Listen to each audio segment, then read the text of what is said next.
c'est parti. Bien, alors bonjour à toutes et à tous. Donc je renverrai par email, mais je voulais déjà avoir votre sentiment, mais ça a l'air de bien coller. Donc je pense que vous êtes d'accord. Donc je me suis dit après vous avoir envoyé l'email que finalement ça vous ferait peut-être moins de travail parce que si j'ai bien compris vous étiez assez surchargé au cours de la semaine. Donc si je vous demandais en plus de suivre un cours de rattrapage entre finalement l'un dans l'autre, c'est comme si je vous, ça n'aurait pas fait grosse différence d'insérer un live en plein milieu. Donc finalement l'un dans l'autre, on gagnait pas grand-chose, que vous auriez quand même été obligé de le suivre juste avant celui qu'on fait maintenant. Donc je me suis dit que c'était plus cool de faire comme ça. Comme ça, je vois comment j'avance avec la séance d'aujourd'hui, la séance de demain, la semaine prochaine. C'est pour ça que je vais pas trop tarder. Et après, la dernière vidéo me permettra de compléter ce que j'ai envie de que vous sachiez pour l'examen. Et en même temps, ça vous donnera la possibilité de me poser des questions. Comme ça, ce qui n'est pas clair dans cette vidéo parce que vous ne l'aurez pas fait en live avec moi, et ben du coup, éventuellement, on pourra faire des précisions. Et puis en même temps, vous pourrez me poser d'autres questions. Ok, on fait comme ça. Alors, si ça va pour tout le monde, hop, truc habituel, essayez de me poser des questions dans le salon textuel. Et moi, maintenant, je vais amorcer. Vous me donnez le feu vert, on peut y aller?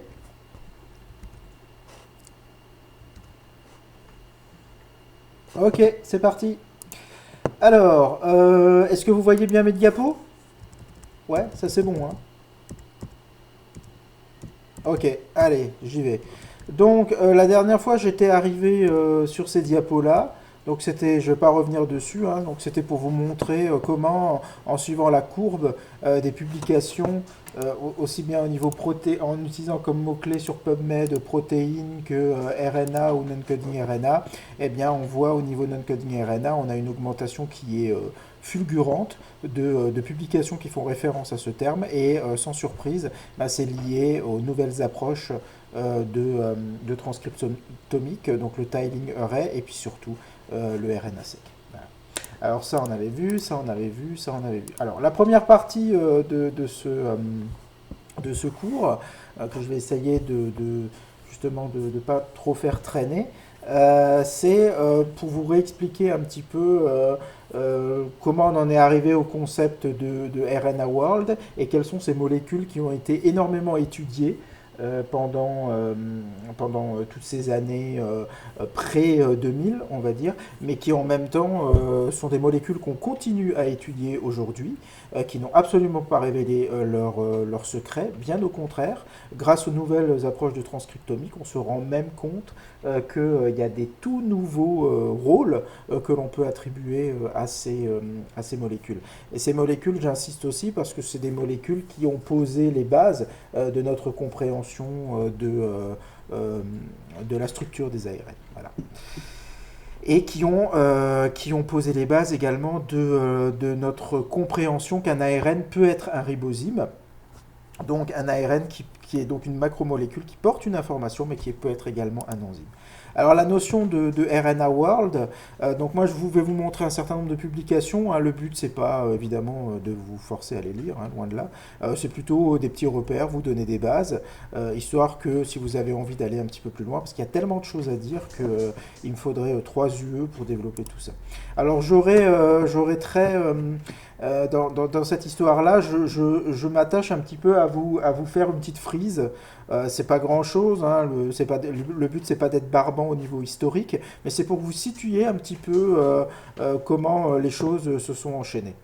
Donc en 1965, donc c'est la publication de la structure secondaire de la RNT. Donc je vous avais dit la dernière fois que c'est quelque chose qui est arrivé tardivement parce que c'était lié à la capacité de séquençage des ARN, donc qui ne sont pas ce qu'on fait aujourd'hui évidemment.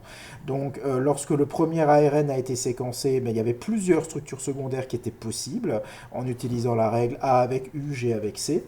Et lorsqu'un deuxième ARNT a été séquencé, qui n'avait pas exactement la même séquence, hein, puisque vous savez qu'il y a évidemment il y a des différences de séquences, eh bien les deux seules structures secondaires qui étaient communes, c'était la feuille de trèfle. Voilà. Et donc, c'est cette idée qui est reprise dans des approches algorithmiques que je vous ai expliquées. Hein. Lorsque l'on a plusieurs molécules, c'est une approche qui est toujours d'actualité, c'est toujours très efficace, ce qu'on appelle l'approche comparative, mais aujourd'hui, évidemment, elle est réalisée bioinformatiquement et non plus à la main, parce que ce sont des plus grandes molécules, et puis c'est un plus grand nombre de séquences dont il faut trouver les covariations qui sont compatibles avec une structure unique. Une structure secondaire consensuelle. L'idée, le paradigme fondamental de ça, c'est des molécules qui jouent le même rôle biologique doivent avoir un cœur commun, même si elles peuvent avoir des variations, ce qui est normal, puisqu'il y a évolution entre les bébêtes qui chacun a donné son orthologue, possède l'orthologue, mais il y a forcément un cœur commun. Voilà. Et c'est d'autant. Alors, il y a des familles pour lesquelles c'est très vrai, comme par exemple les ribosomes, c'est très conservé au niveau du cœur. Donc, c'est pour ça qu'on les trouve très facilement. Aussi parce qu'elles sont présentes en multicopie dans les génomes. Et il y a des molécules pour lesquelles c'est moins évident, parce qu'il y a moins de copies. Donc déjà pour les trouver dans le génome c'est moins évident, genre la télomérase. Et puis il y a une capacité une plasticité des molécules beaucoup plus importante que par exemple dans les ribosomes. 67-68, premières hypothèses de l'ARN comme molécule primordiale. Donc vous voyez, c'est des choses qui sont très anciennes et on a eu les confirmations beaucoup plus tard. En 72, l'ARN ribosomique serait plus important que les protéines dans le fonctionnement du ribosome. Donc c'est un grand nom de la structure des ribosomes qui a émis cette hypothèse, Harry Noller. Et vous verrez que c'est en 2000 que la preuve expérimentale a été apportée. Donc vous voyez 28 ans quand même. Comme quoi il y en a qui ont des bonnes intuitions.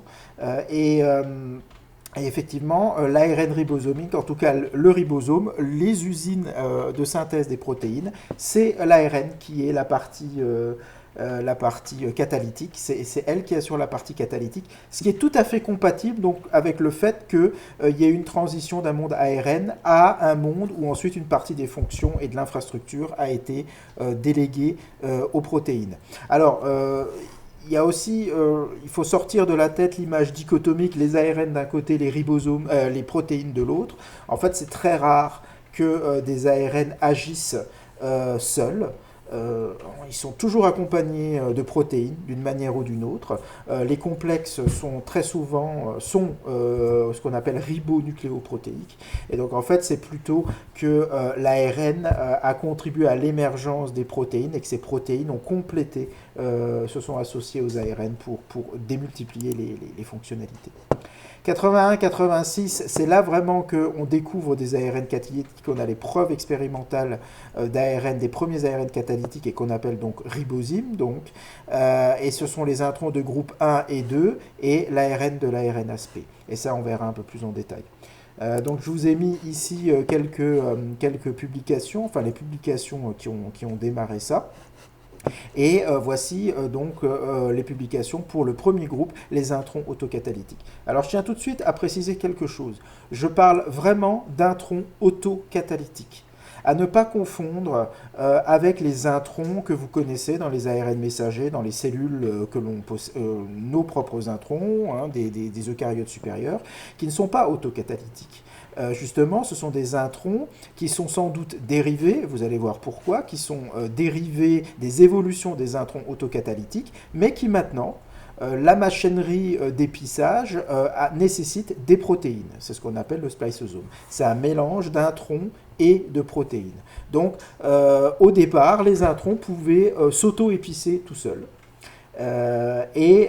Avec l'évolution des organismes et l'évolution des mécanismes, ça s'est complexifié et il y a des protéines qui sont rentrées en jeu et maintenant les introns que nous possédons, même si les introns autocatalytiques sont toujours présents, hein, je ne dis pas qu'ils ont disparu, ils sont toujours présents, on travaille toujours dessus, ils sont dans les bébêtes telles que tétrahymena, mais nos introns sont des introns qui ne sont pas autocatalytiques. Voilà. Encore une fois, l'intérêt c'est quoi? On peut se dire c'est quoi l'intérêt au niveau évolutif d'être devenu dépendant de protéines? C'est plus un inconvénient qu'un avantage? Pas du tout. En multipliant le nombre de partenaires qui sont nécessaires pour un mécanisme, ça vous fait autant de niveaux de régulation. Parce que maintenant, ça veut dire que si une protéine a besoin de participer à... J'ai juste quelqu'un qui est... Fanny, vous êtes juste... C'est peut-être vous, Fanny. Vous êtes Fanny, Romain, vous avez juste votre micro allumé, je sais pas, j'ai quelqu'un qui... si vous pouvez juste couper votre micro. Merci, super. Romain B aussi, il a son micro allumé, alors je sais pas si c'était lui. Voilà, merci bien pour ceux qui peuvent. Ok, donc ce que je disais, c'est que ça vous fait autant de niveaux ça vous fait autant de niveaux sur lesquels vous pouvez agir pour la régulation de l'expression des gènes.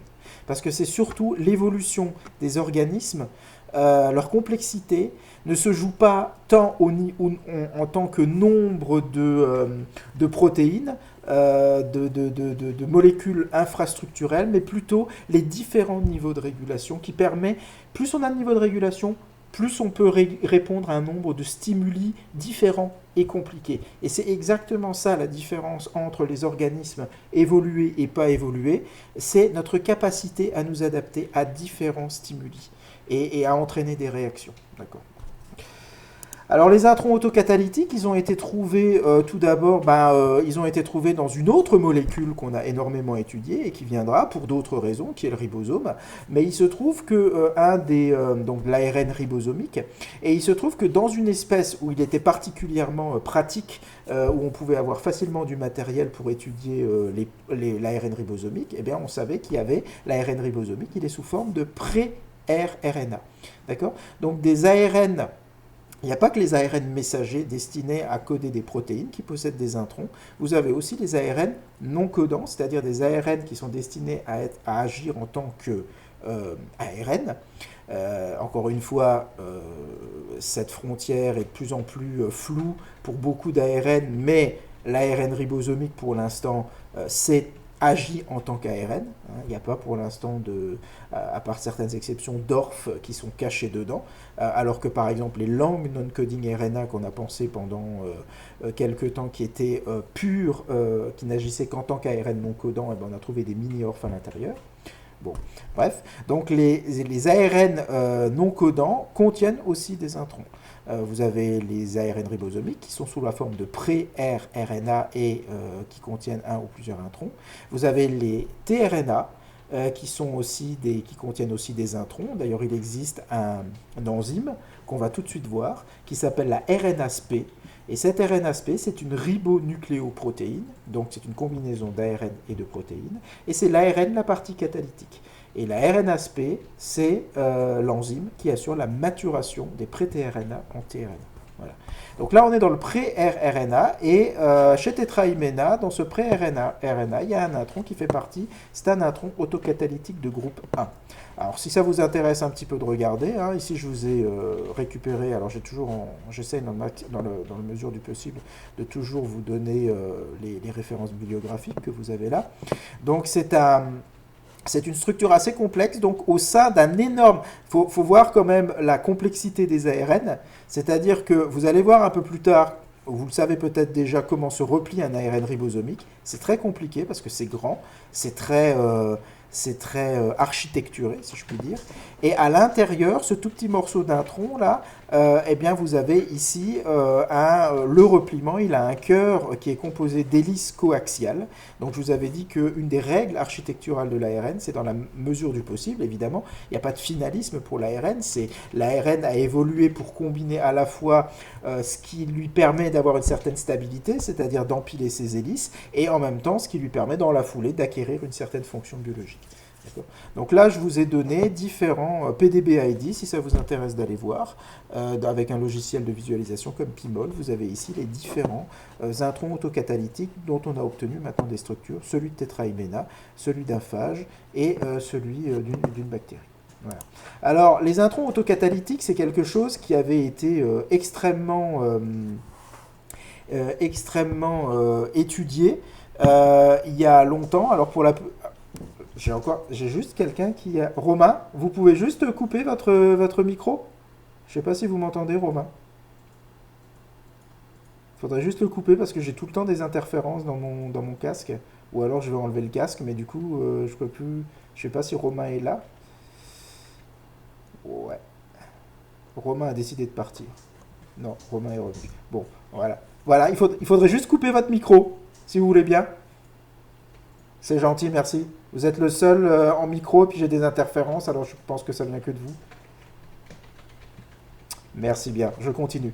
Donc le domaine P4P6, alors au départ, avant d'obtenir ça, eh bien, on a démarré très petit pour les introns autocatalytiques. Et quand on a voulu obtenir leur structure, eh ben, c'était un tout petit domaine qui s'appelait P4P6, qui s'appelle toujours d'ailleurs P4P6. Hein. Ici, je vous ai remis, je vous ai sorti une publication. Et ce domaine, il se prêtait, au début, on cristallisait les domaines d'ARN qui se prêtaient particulièrement bien à l'expérimentation. Et c'était surtout des domaines qui avaient une certaine stabilité, qui faisaient qui s'empilaient, qui faisaient du packaging, enfin qui faisaient des cristaux facilement. Ça nous a permis d'obtenir les premières règles de repliement des ARN. Donc par exemple, ici, ce que vous aviez dans ce domaine P4P6, vous aviez des hélices qui étaient empilées l'une sur l'autre. Donc vous avez deux systèmes d'empilement d'hélices avec ici une jonction, justement. Hein, si vous vous souvenez de l'histoire d'une jonction, et cette jonction, ça permet que cet empilement d'hélices et cet empilement d'hélices sont parallèles l'une par rapport à l'autre. Vous voyez, il y a un coude extrêmement fort à ce niveau-là, qui n'est possible que parce qu'il y a une jonction. Ici, il y a une bulle interne entre ces deux hélices. Donc c'est toujours la même logique. Et vous avez ici le deuxième empilement d'hélices qui vient se mettre le long, ce qui leur permet de faire des interactions entre eux. Et vous avez ici une boucle apicale. Vous avez ici une boucle apicale et ici vous avez une boucle apicale. Et dans cette boucle apicale-là, les résidus qui sont rejetés vers l'extérieur vont interagir avec cette hélice. Et au niveau de cette boucle apicale-là, vous avez aussi une interaction avec cette hélice. Donc on avait commencé, même si avec le tRNA on savait déjà certaines choses, mais dans une complètement autre molécule, on avait compris qu'il y a tout le temps ce pattern très utilisé de boucle apicale qui rejette leurs résidus vers l'extérieur et qui permettent de s'accrocher. Cette molécule est même particulièrement importante parce que la boucle apicale qui est là, c'est ce qu'on appelle une tétraloupe, c'est-à-dire une boucle de 4 résidus. Et cette boucle apicale, elle reconnaît, on s'est rendu compte grâce à cette structure que cette boucle apicale aimait particulièrement interagir avec un petit sillon d'une hélice. Donc on a trouvé, alors quand cette boucle apicale s'appelle une GNRA, c'est-à-dire c'est la séquence consensus, G en première position, N ça veut dire n'importe quel résidu, R ça veut dire une purine, A ça veut dire une adénine, eh bien on a vu systématiquement que cette GNRA aimait interagir avec un petit sillon, le petit sillon de l'ARN, et on a appelé cet endroit un récepteur à GNRA. C'est-à-dire qu'il y a une espèce une boucle apicale, certaines boucles apicales ont certaines préférences pour interagir, et donc cette compréhension, ça permet le fait de comprendre ça permet, comme je vous l'avais dit, à partir d'une structure secondaire, de peut-être construire la structure 3D, même si on ne peut pas l'obtenir expérimentalement par un processus qu'on appelle la modélisation moléculaire. Une petite chose aussi que je voudrais vous signaler, juste pour la petite histoire, une personne qui a été très impliquée dans ce type de travaux, et notamment dans le P4P6, c'est une personne qui s'appelle Jennifer Doudna. Et Jennifer Doudna, c'est une personne qui plus tard s'est mise sur une molécule que l'on appelle CRISPR-Cas9. Et c'est Jennifer Doudna, c'est cette personne qui a obtenu récemment le prix Nobel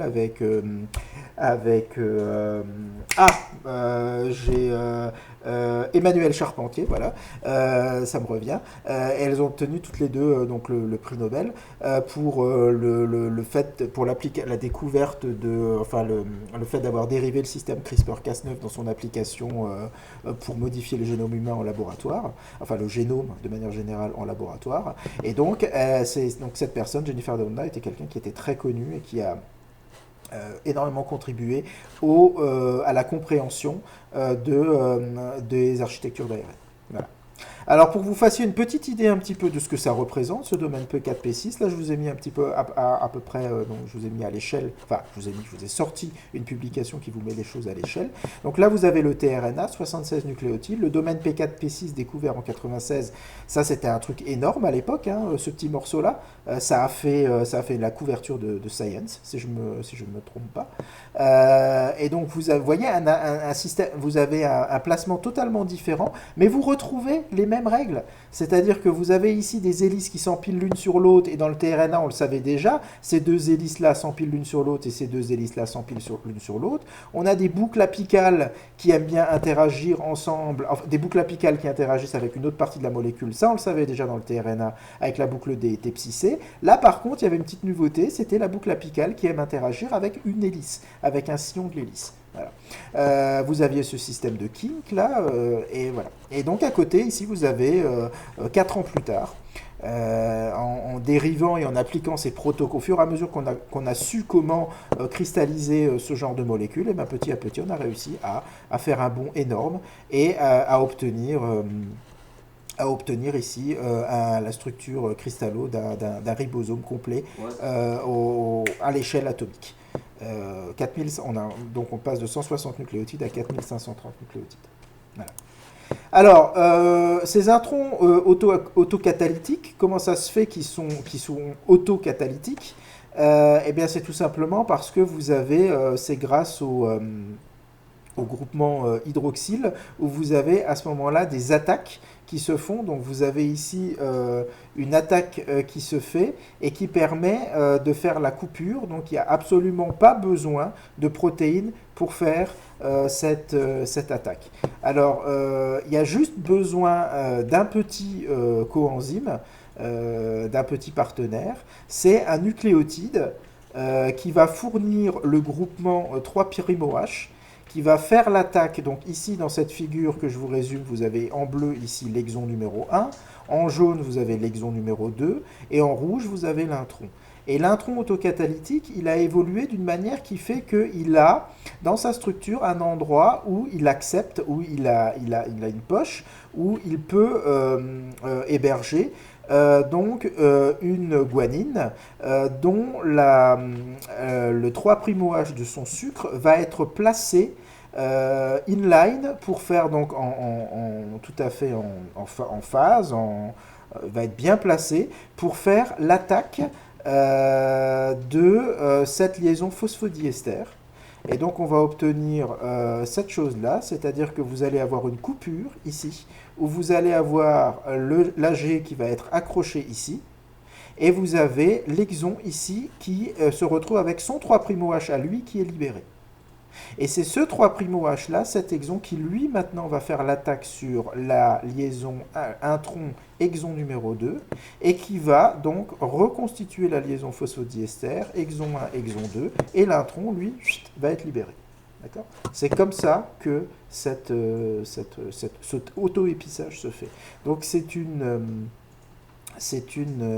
réaction catalytique qui se fait 100% ARN avec juste un petit partenaire en trans. Alors à partir du moment où donc ce qui s'est passé, c'est que quand on a commencé à découvrir ça, en général c'est ce qui se passe toujours en sciences, on découvre expérimentalement quelques représentants d'une nouvelle classe d'ARN. C'est ce qui s'est passé des années plus tard avec les micro-ARN, ce genre de choses. On commence à comprendre, on comprend quels sont les caractéristiques structurales, les prérequis structuraux et en séquence que possèdent ces quelques exemples que l'on a isolés expérimentalement, et on se sert de la bioinformatique après pour aller voir s'il y a d'autres représentants de cette famille dans les génomes. Alors en faisant ça, ce qui s'est passé, c'est qu'en fait on a découvert qu'il y avait deux groupes d'introns autocatalytiques. Je vais vous expliquer ça tout de suite. Et là, on est en train de regarder le groupe des introns autocatalytiques de groupe 2. Donc ce sont des introns autocatalytiques qui sont présents chez les bactéries et chez les organelles. Ils sont plus rares chez les archées. D'accord ? La plupart contiennent une séquence qui est codante pour une protéine de type reverse transcriptase. Okay. Et ce sont donc, grâce à ça, ce sont des éléments mobiles. Et on pense qu'ils sont à l'origine de l'émergence des organismes eucaryotiques. Alors, si vous regardez, si vous êtes intéressé par ces introns autocatalytiques de groupe 2, eh bien ici je vous ai mis une structure plus récente de PDB-ID 3BWP, et vous allez voir donc c'est une structure cristallo qu'on a obtenue beaucoup plus tard. Ça a été assez difficile à obtenir, et là vous avez un aperçu de la structure de cet intron autocatalytique de type 2. Alors, quelle est la différence entre ces deux groupes d'introns autocatalytiques? Donc, je récapitule juste un petit peu une chose, parce que je crois que j'ai été confus sur ça. Je m'en rends compte, donc je recommence un petit peu, parce que je crois que je me suis très mal exprimé. Je recommence. Donc, à partir du moment où on a trouvé ces introns autocatalytiques, bioinformatiquement, on est allé rechercher donc si on avait d'autres représentants. Et lorsque l'on fait ça, on fait des alignements entre les séquences.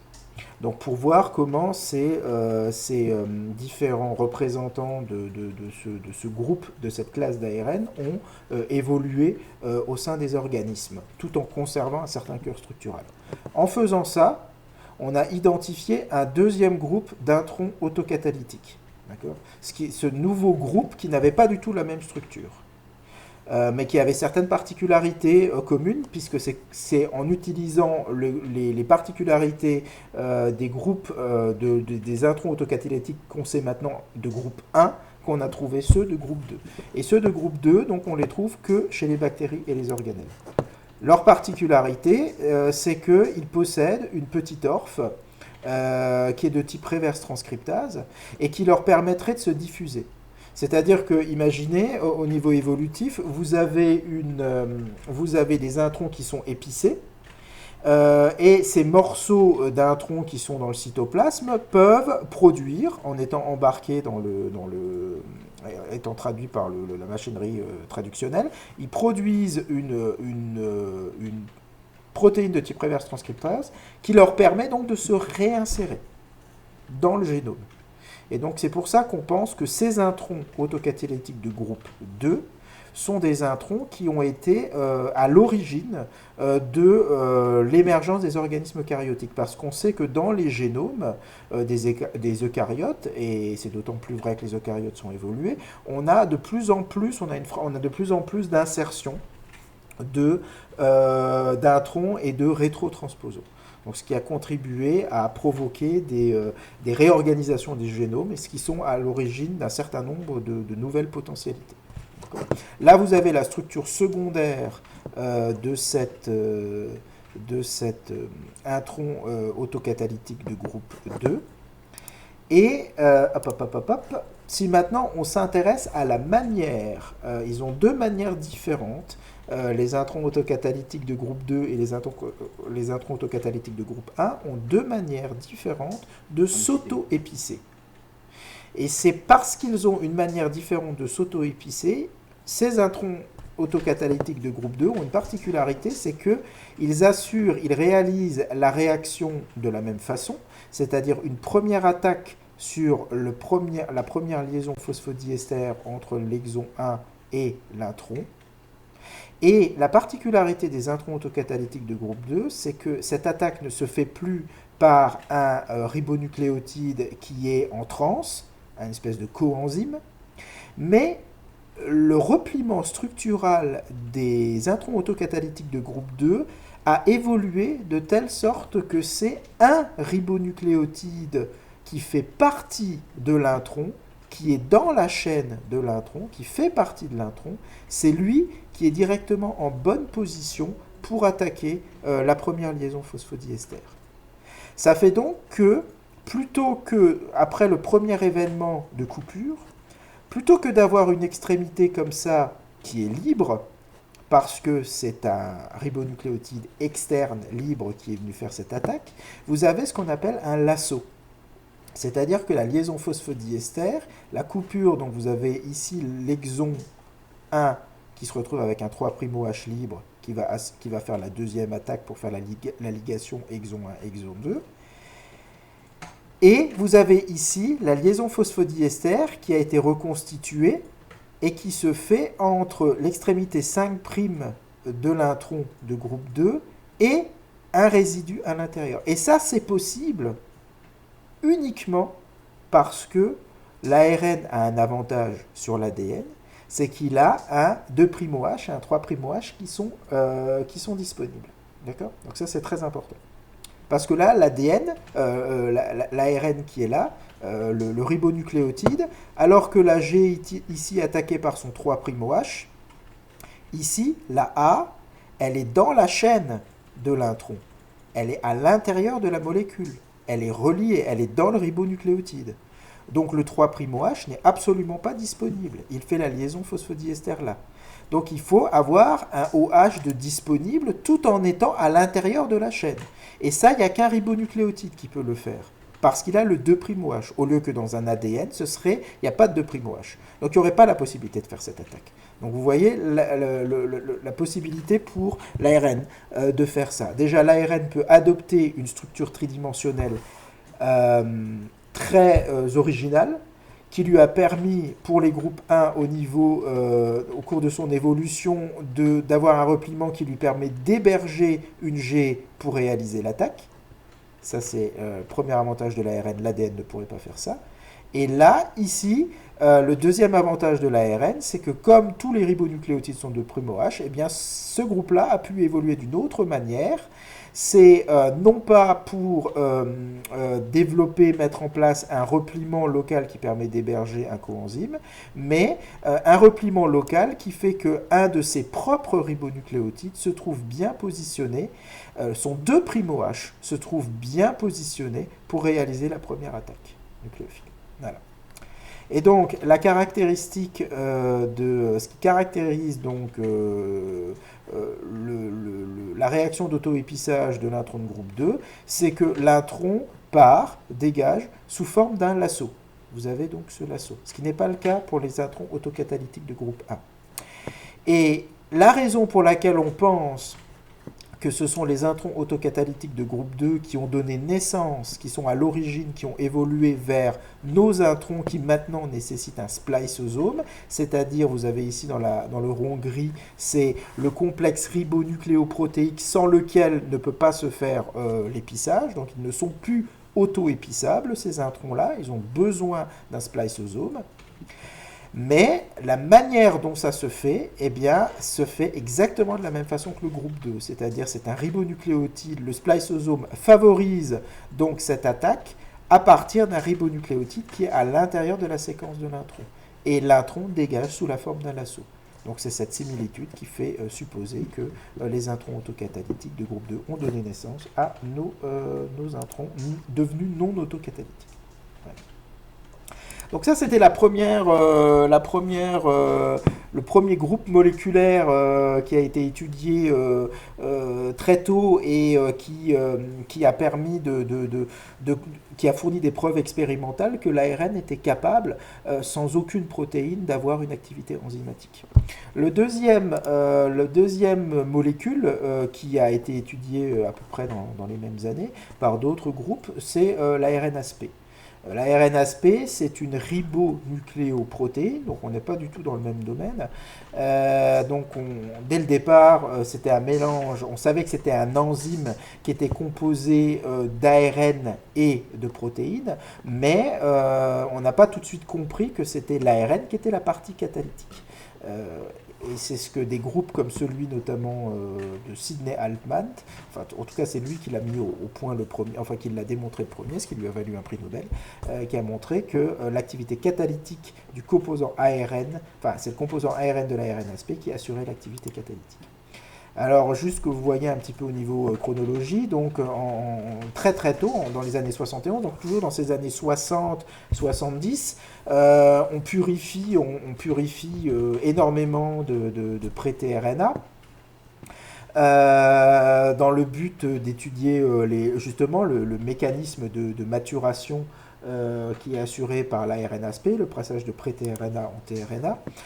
78, on purifie l'ARN-ASP d'Escherichia coli et on identifie son composant ARN qui s'appelle l'ARN-M1. Voilà. En 83, donc vous voyez un certain nombre d'années après où ça fait quelques années qu'on étudie cette molécule, on découvre que c'est l'ARN de l'ARN-ASP qui a des propriétés catalytiques. Donc si vous regardez ici vous avez donc l'ARN-ASP d'Escherichia coli. Donc l'ARN-ASP d'Escherichia coli, alors l'ARN-ASP, c'est une ribonucléoprotéine qui est un peu particulière dans son évolution, c'est-à-dire qu'elle a une composition ARN protéine qui est très variable suivant les embranchements de l'arbre de vie et qui ne suit pas une logique aussi claire que par exemple les ribosomes. Les ribosomes, plus l'organisme est complexe, plus vous avez un cœur commun que l'on retrouve chez tous les, je parle de l'ARN, que l'on trouve chez tous les organismes, et la complexité d'un organisme se traduit par le fait qu'il y a des domaines additionnels qui sont de plus en plus nombreux et de taille importante, qui se greffent sur ce cœur commun. L'ARN de l'ARN-ASP est un peu plus, enfin l'ARN-ASP est un peu plus fofolle parce que y a pas forcément, ça ne suit pas forcément la complexité de cette ribonucléoprotéine n'est pas directement proportionnelle à la complexité de l'organisme. Donc vous avez, si vous regardez un petit peu dans cet embranchement, vous voyez par exemple que chez les bactéries, vous avez un seul ARN avec une seule protéine, et vous avez chez les archées déjà, alors que c'est pas forcément, vous avez un nombre de protéines plus important, et chez les eucaryotes, vous avez un nombre de protéines encore plus importante.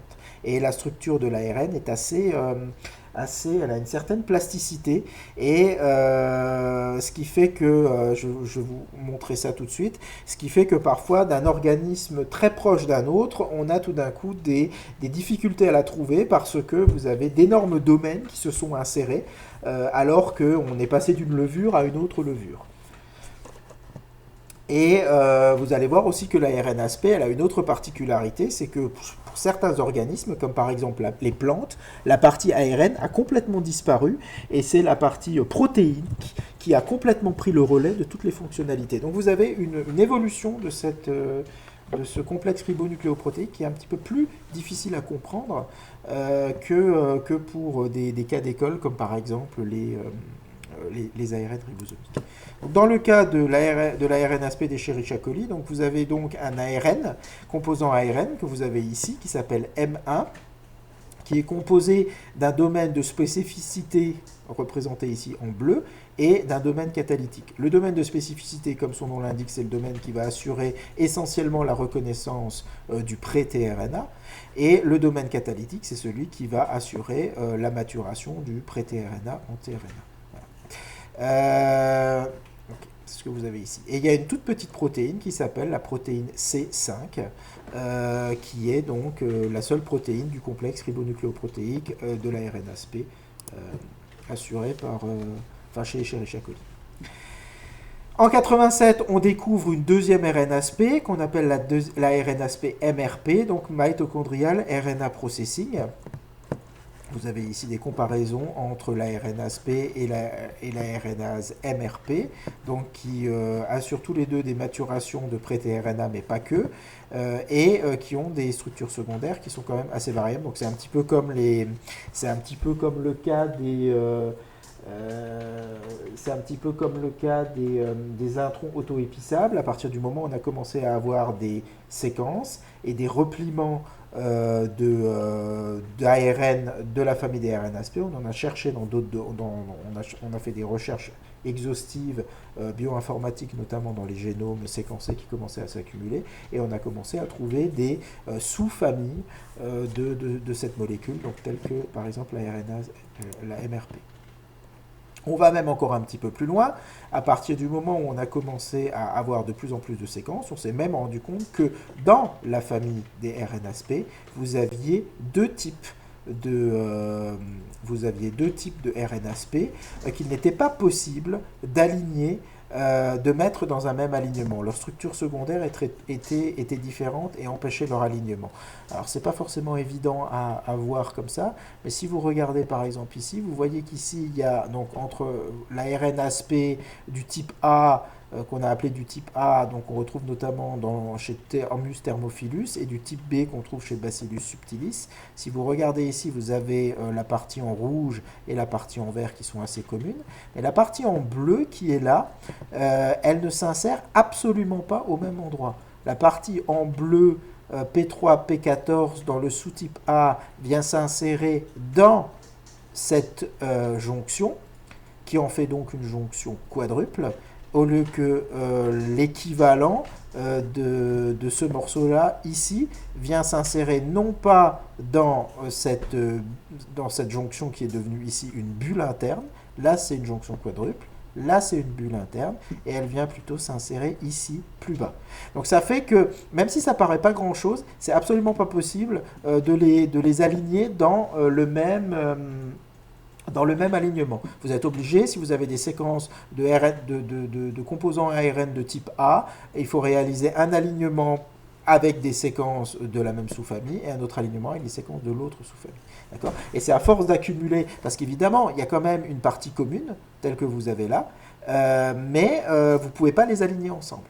D'accord ? Donc, cette partie commune fait que lorsqu'on a pu trouver les deux, on a pu utiliser ça comme encre pour aller chercher toutes ces différentes séquences de RNA-SP, mais au moment où on a voulu les aligner, on s'est rendu compte qu'il y avait une impossibilité à ce niveau-là, ce qui a permis donc de distinguer ces deux-là.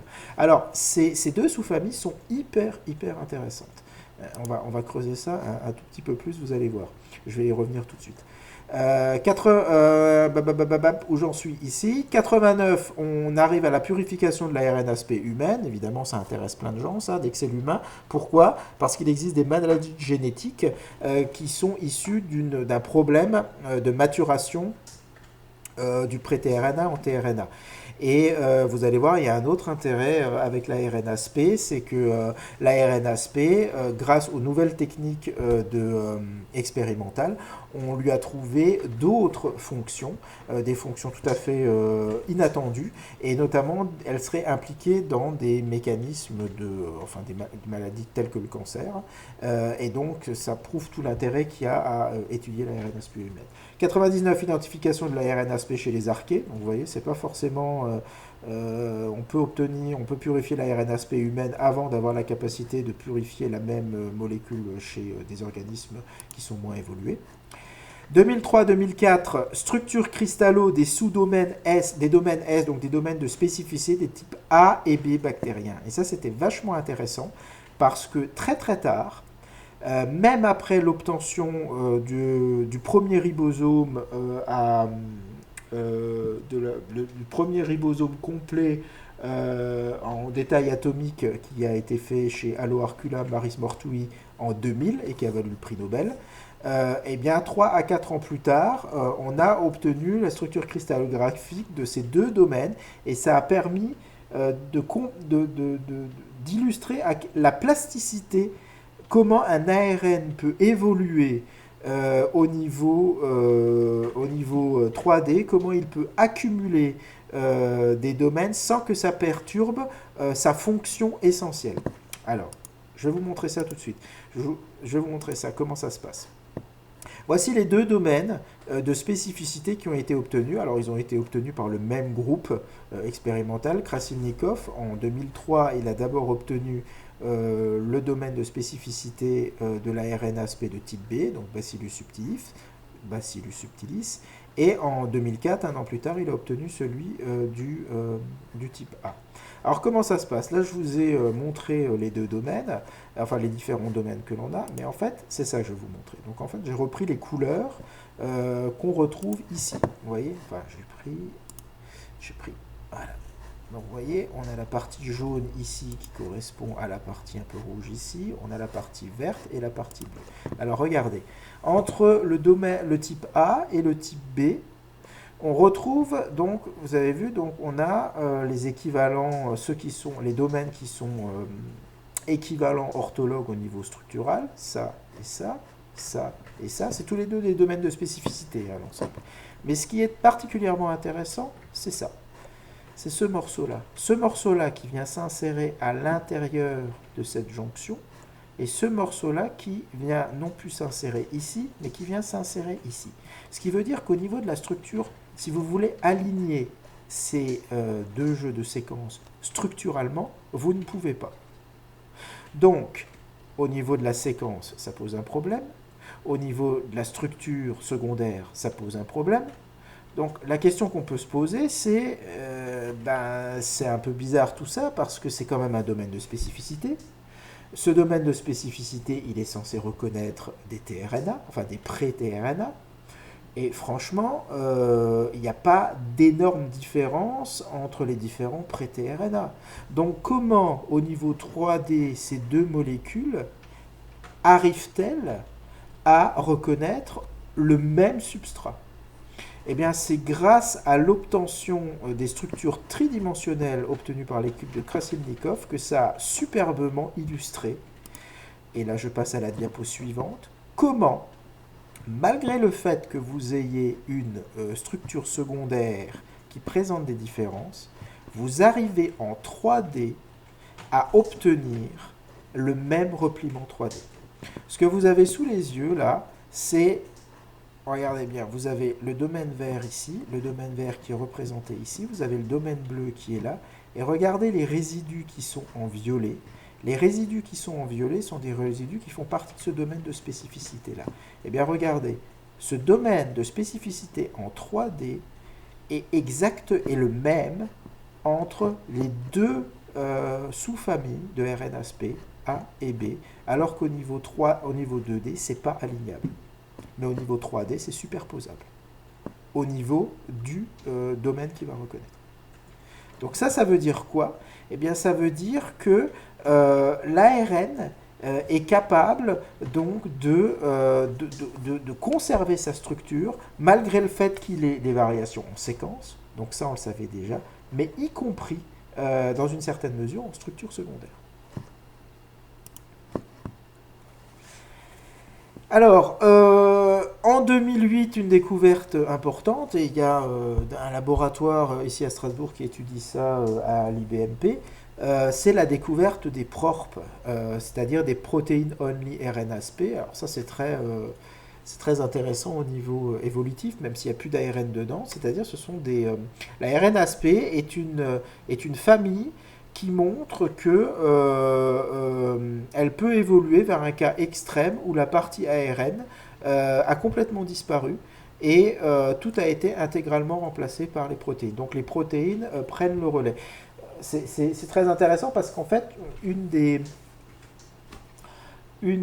vous ai dit que les ARN agissent quasi exclusivement sous forme de ribonucléoprotéines. Et il y a une coévolution entre les deux. C'est-à-dire qu'on le voit notamment sur les ribosomes. Sur les ribosomes, vous avez l'ARN qui évolue entre les différents organismes et vous avez aussi les protéines qui évoluent de manière concertée. Vous avez même des protéines supplémentaires qui se rajoutent. Donc nécessairement, il y a une coévolution entre les protéines et l'ARN. Et d'ailleurs, les règles de coévolution entre les deux ne sont pas bien connues, et c'est des domaines qui sont évidemment extrêmement intéressants. Et là, on est dans un cas extrême de coévolution, dans le sens où la partie ARN a complètement disparu, et c'est la partie protéine qui a pris qui a repris pour elle l'ensemble des fonctionnalités, tout ce qu'assurait l'ARN. Et donc là, je vous ai mis une 2010, structure cristallographique de l'holoenzyme en complexe avec l'ARN. Donc l'holoenzyme, c'est-à-dire c'est l'enzyme fonctionnelle. Donc dans la diapo que je vous avais montrée ici, vous n'aviez que la partie ARN, et dans la structure que vous avez ici, vous avez l'holoenzyme, donc l'enzyme fonctionnelle. Donc c'est très joli, et vous l'avez avec le tRNA. Donc vous avez ici la partie ARN avec le domaine C, donc le domaine catalytique, et le domaine de spécificité, donc le domaine qui fixe, qui reconnaît le tRNA, pré-tRNA, tRNA, et ici vous avez la petite protéine qui accompagne dans le cas d'Escherichia coli. 2012, structure cristallographique de la PRORP de Arabidopsis thaliana, puisque les PRORP, ce sont des RNAsP que l'on trouve notamment chez les plantes. Et vous avez ici, donc je vous ai mis en référence une petite publication, voici l'ARNAsP pure protéine qu'on trouverait chez Arabidopsis thaliana. Alors, le titre a un petit peu débordé, la police n'est plus bonne. Hop là. Voilà. Est-ce que on est presque à 1 heure là? Est-ce que ça va? Tout va bien? Vous êtes toujours avec moi? Ouais, ok, super. Alors, je vais un petit peu vite, hein, je suis désolé parce que il faut que. Bon, ça sert à rien de tergiverser 3 heures. N'hésitez pas à m'interrompre s'il y a vraiment des trucs pas clairs, hein.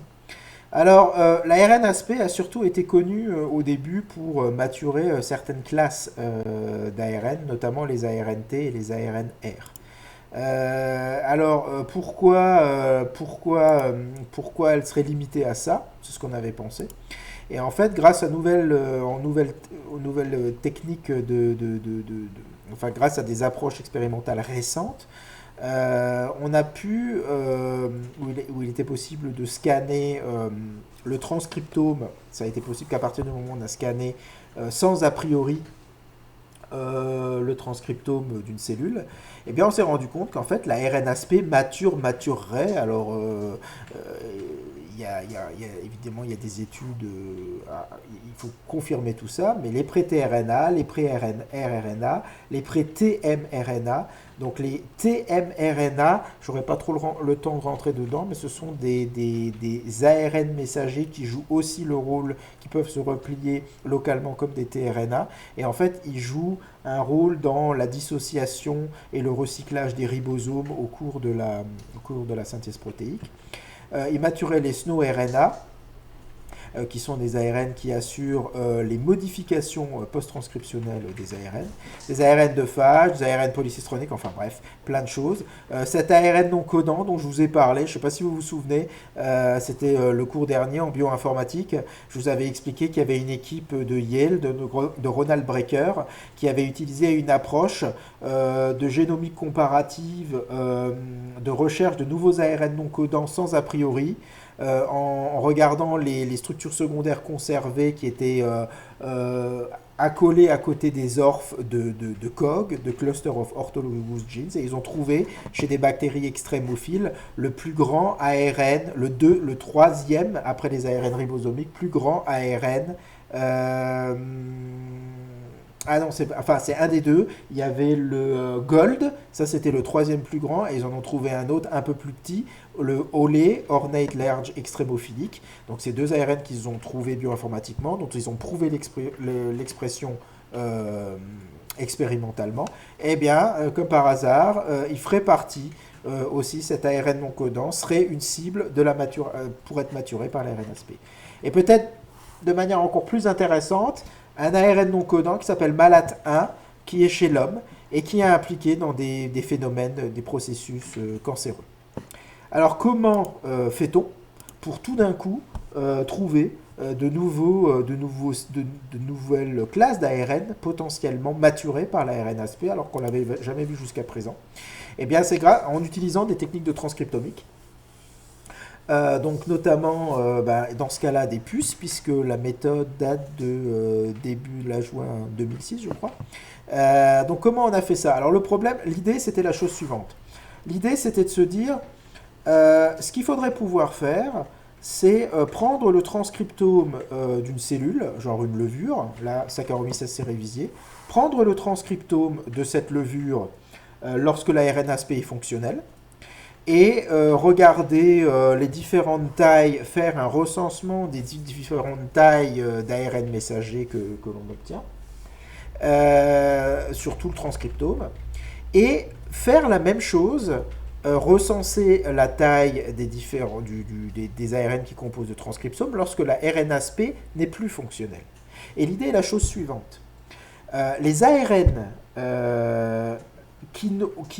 lorsqu'on observera pour certaines classes d'ARN des ARN plus grands, de plus grande taille, lorsque la RNAsP était inactive, laisse donc supposer que ces ARN donc n'ont pas pu être maturés, n'ont pas pu être maturés dans une version plus courte en absence d'RNAsP.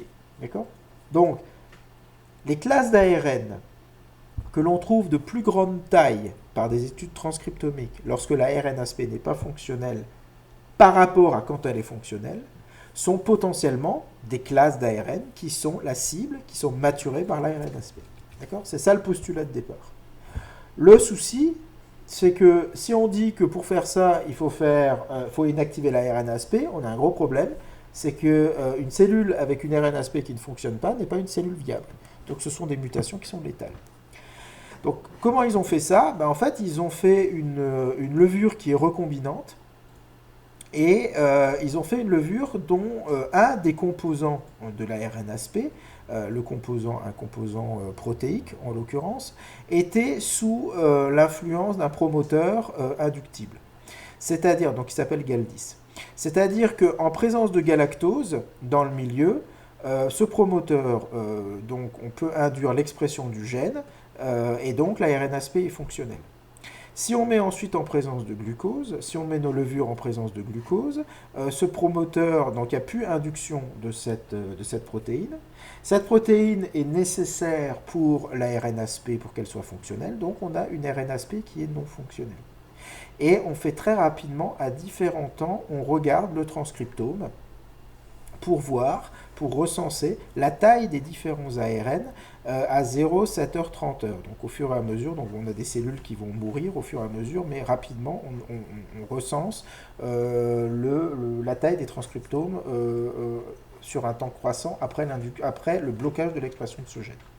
Et donc c'est en faisant ces études de transcriptomique et en comparant à ces différents temps, que l'on arrive donc à voir quelles sont les classes d'ARN qui ont l'accumulation d'ARN de plus grande taille. On voit au fur et à mesure du temps, pour certaines classes d'ARN, une accumulation d'un ARN de plus grande taille, alors qu'il est normalement plus court lorsque la RNAsp est active. Et c'est grâce à ce genre d'études qu'on a réussi donc à trouver un nombre important, un plus grand nombre de classes d'ARN qui seraient la cible de la RNAsp. Donc c'est très intéressant parce que ça montre qu'avec des nouvelles approches, on peut trouver de nouvelles fonctions à des molécules qu'on étudie depuis plusieurs dizaines d'années. Et ça, c'est vrai aussi pour d'autres molécules, avec d'autres approches expérimentales. Par exemple, pour en citer une, le tRNA, qui est sans doute vous avez vu dans les diapos précédentes que je vous ai montrées, notre compréhension de l'étude de l'ARN a commencé tout de suite avec les tRNA. Eh bien, c'est une molécule qui, encore aujourd'hui, n'a pas révélé tous ses secrets, loin de là. Et, par exemple, avec des techniques de transcriptomique, on sait maintenant que les tRNA se dégradent et produisent des petits ARN qu'on appelle des TRF, qui sont des micro-ARN, si vous voulez, produits par les tRNA. Au début, on les pensait artefactuels, parce qu'on est passé par une époque où tout le monde s'emballait et tout le monde voyait des micro-ARN dérivés de n'importe quel ARN. Donc il fallait rester prudent et voir si ce n'était pas artefactuel, parce que potentiellement tout ARN est dégradé en petit ARN, puisqu'il est recyclé, il a une certaine demi-vie. C'est pas pour ça que ces petits fragments ont forcément systématiquement un rôle. Eh bien, les TRF, des tRNA, on a prouvé maintenant, après polémique, qu'il y avait un vrai rôle fonctionnel, et c'est devenu même un marqueur très important la présence de certains TRF, de certaines classes d'ARNT sont devenus des marqueurs de certains cancers, notamment le cancer du poumon. Voilà. Alors, si j'en reviens à ma RNAsp, ce qui est très intéressant, c'est que y a des gens qui se sont intéressés et là c'est très intéressant, c'est comment peut-on utiliser un ribozyme pour essayer de lui donner, comment fait-on pour comprendre comment fonctionne un ribozyme dans le but de développer de nouvelles fonctionnalités. Alors, étant donné que la RNAsp mature différentes classes d'ARN, et notamment, par exemple, le pré-tRNA, un ARN ribosomique comme le 4,5 ARN, donc un petit ARN ribosomique. Si vous prenez cette molécule et cette molécule, eh bien, on a essayé de comprendre, enfin des groupes ont essayé de comprendre, c'était quoi la particularité, qu'est-ce qu'il faut, quels sont les prérequis nécessaires à un ARN pour être ciblé et clivé par l'ARN-ASP, maturé par l'ARN-ASP. Et en fait, en faisant des études, ils se sont rendus compte que ce qu'il fallait, tout simplement, c'est avoir une tige boucle, comme ça, enfin une hélice, pardon, comme ça, et que cette hélice, il suffisait à ce moment-là, donc la coupure peut se faire à ce niveau-là, si vous avez cette hélice qui est présente. Donc, ça a donné une idée pour développer un nouveau mode de régulation de l'expression des gènes. C'est tout simplement de concevoir une séquence guide. Donc, ils ont prouvé que c'était possible.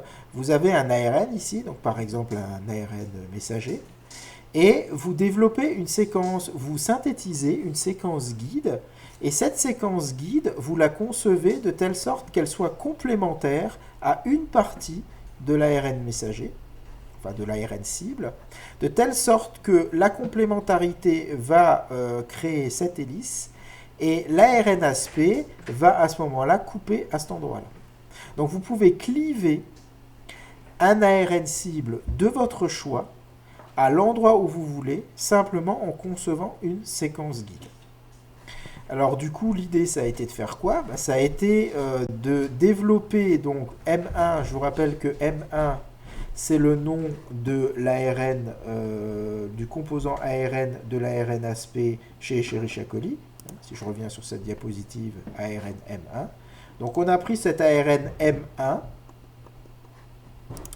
et vous avez les personnes ont rajouté à l'extrémité 3' de cet ARN M1 une séquence guide. C'est-à-dire vous concevez, vous synthétisez un ARN qui correspond à la séquence de l'ARN M1 du composant ARN de l'ARN ASP d'Escherichia coli et vous lui rajoutez à l'extrémité 3' une séquence guide. Cette séquence guide, qu'est-ce qu'elle va faire? Lorsque vous faites exprimer cet ARN recombinant, cet ARN de synthèse, lorsque vous le faites exprimer dans une cellule, bien à un moment donné, il va y avoir une rencontre avec l'ARN cible que vous voulez couper dans le but de l'inactiver. Cet ARN messager, va donc s'apparier au niveau de cette séquence cible et l'ARN, la partie catalytique de l'ARN M1 va donc, si vous avez bien réalisé votre expérience, va donc couper à cet endroit-là. Et en coupant à cet endroit-là, ça va donc couper l'ARN cible et donc ça va l'empêcher de s'exprimer. Donc ce qui est vachement intéressant à ce niveau-là, c'est que vous avez créé un système de régulation de l'expression des gènes, une espèce de système d'ARN interférence. Vous interférez, il existe, comme on le verra, des systèmes d'ARN interférence naturels, qui fonctionnent suivant le même principe, c'est-à-dire vous avez un ARN qui va reconnaître un certain ARN messager et qui va déclencher une cascade réactionnelle et cette cascade réactionnelle va avoir comme finalité d'empêcher l'expression de ce gène. Généralement en attirant des protéines ou des choses comme ça. Ça, c'est la manière dont fonctionnent par exemple les micro-ARN ou la manière dont fonctionne le système CRISPR-Cas9. Là, vous avez un système pur ARN et synthétique développé en laboratoire. D'accord. Donc je répète, vous prenez l'ARN M1 avec sa partie catalytique. Là, c'est très schématisé, évidemment. Vous lui couplez à l'extrémité 3' une séquence guide qui va être complémentaire d'un certain ARN que vous voulez inactiver. Cet ARN va s'hybrider au niveau de cette séquence guide, et cette hybridation entre une partie de l'ARN messager et la séquence guide de l'ARN M1 recombinant du composant ARN de l'ARN ASP d'Escherichia coli va reconstituer une hélice qui va reproduire l'hélice que vous auriez, si vous voulez, dans l'ARN 4,5S ribosomique, l'hélice du pré-tRNA, et qui va donc, en reconstituant le substrat naturel, le prérequis naturel nécessaire et suffisant pour que la coupure se fasse, et va faire qu'à ce moment-là, l'ARN ASP va couper, l'ARN ASP va couper à cet endroit-là, et donc, logiquement, va inactiver l'ARN. Donc si ça vous intéresse, je vous recommande d'aller voir un petit peu, ça s'appelle M1GS pour M1 Guide Sequence, et donc allez voir les publications récentes par rapport à ça. L'ARN-ASP, et c'est ce que je vous avais expliqué, c'est un cas assez intéressant parce qu'elle montre une très grande plasticité. Enfin, elle illustre vraiment bien la plasticité qu'est capable d'avoir l'ARN, et donc comment l'ARN est capable d'évoluer tout en conservant son cœur structural nécessaire pour assurer sa fonction biologique. Parce que si l'évolution fait des mutations ou insère des domaines qui bouleversent complètement ce cœur structural, et ben à ce moment-là, il ne peut plus assurer sa fonction de reconnaissance du pré-tRNA, par exemple, si je prends ça comme substrat, et il ne peut plus assurer sa fonction de catalyse du tRNA au bon endroit. Alors vous avez ici le repliement, donc le domaine de spécificité et le domaine catalytique d'une RNAsP. Donc je vous rappelle qu'il y a deux manières d'évoluer pour un ARN. S'il fallait vraiment distinguer deux manières, vous avez les mutations ponctuelles, donc qui permettent, et ça on l'a vu la dernière fois et les cours précédents, les mutations ponctuelles, dans la mesure du possible par le système d'isostérie, vous pouvez faire évoluer la séquence tout en conservant localement la structure. Mais vous avez une autre manière de faire aussi. Celle-là, elle est plus difficile à comprendre, en tout cas sans structure. C'est que vous avez certains endroits, imaginez dans l'espace donc ce repliement, ce qui était le cas ici, par exemple, pour le domaine de spécificité, hop, là vous aviez un repliement. Eh bien, il y a certains endroits.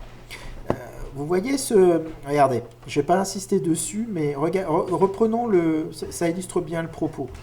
D'ailleurs, la référence qui est là, si ça vous intéresse, lisez-la. C'est c'est un petit news and views, donc c'est pas un article de recherche qui justement dégage la conclusion qu'il fallait, le message fort qu'il fallait dégager, qu'il fallait comprendre de l'obtention de ces deux domaines de spécificité en 3D obtenus par le laboratoire de Krasilnikov. Regardez, je n'ai pas assez insisté dessus, mais je reviens dessus pour vous montrer ça.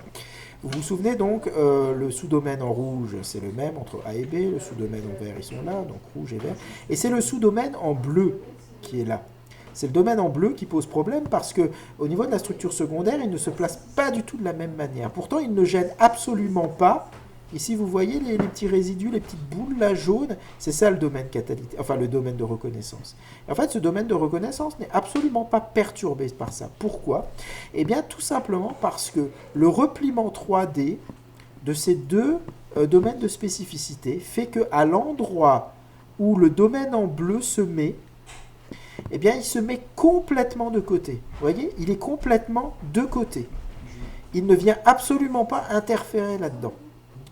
Et ça veut dire que l'endroit où s'insère ce domaine-là, il s'insère à un endroit où il est, si vous voulez, comment je vais dire ça? L'ARN vous prenez une structure d'ARN, il existe des endroits dans l'ARN où un moignon, un domaine supplémentaire peut venir se fixer sans que ça perturbe le cœur structural. Il ne va rien gêner. Il va être complètement mis de côté.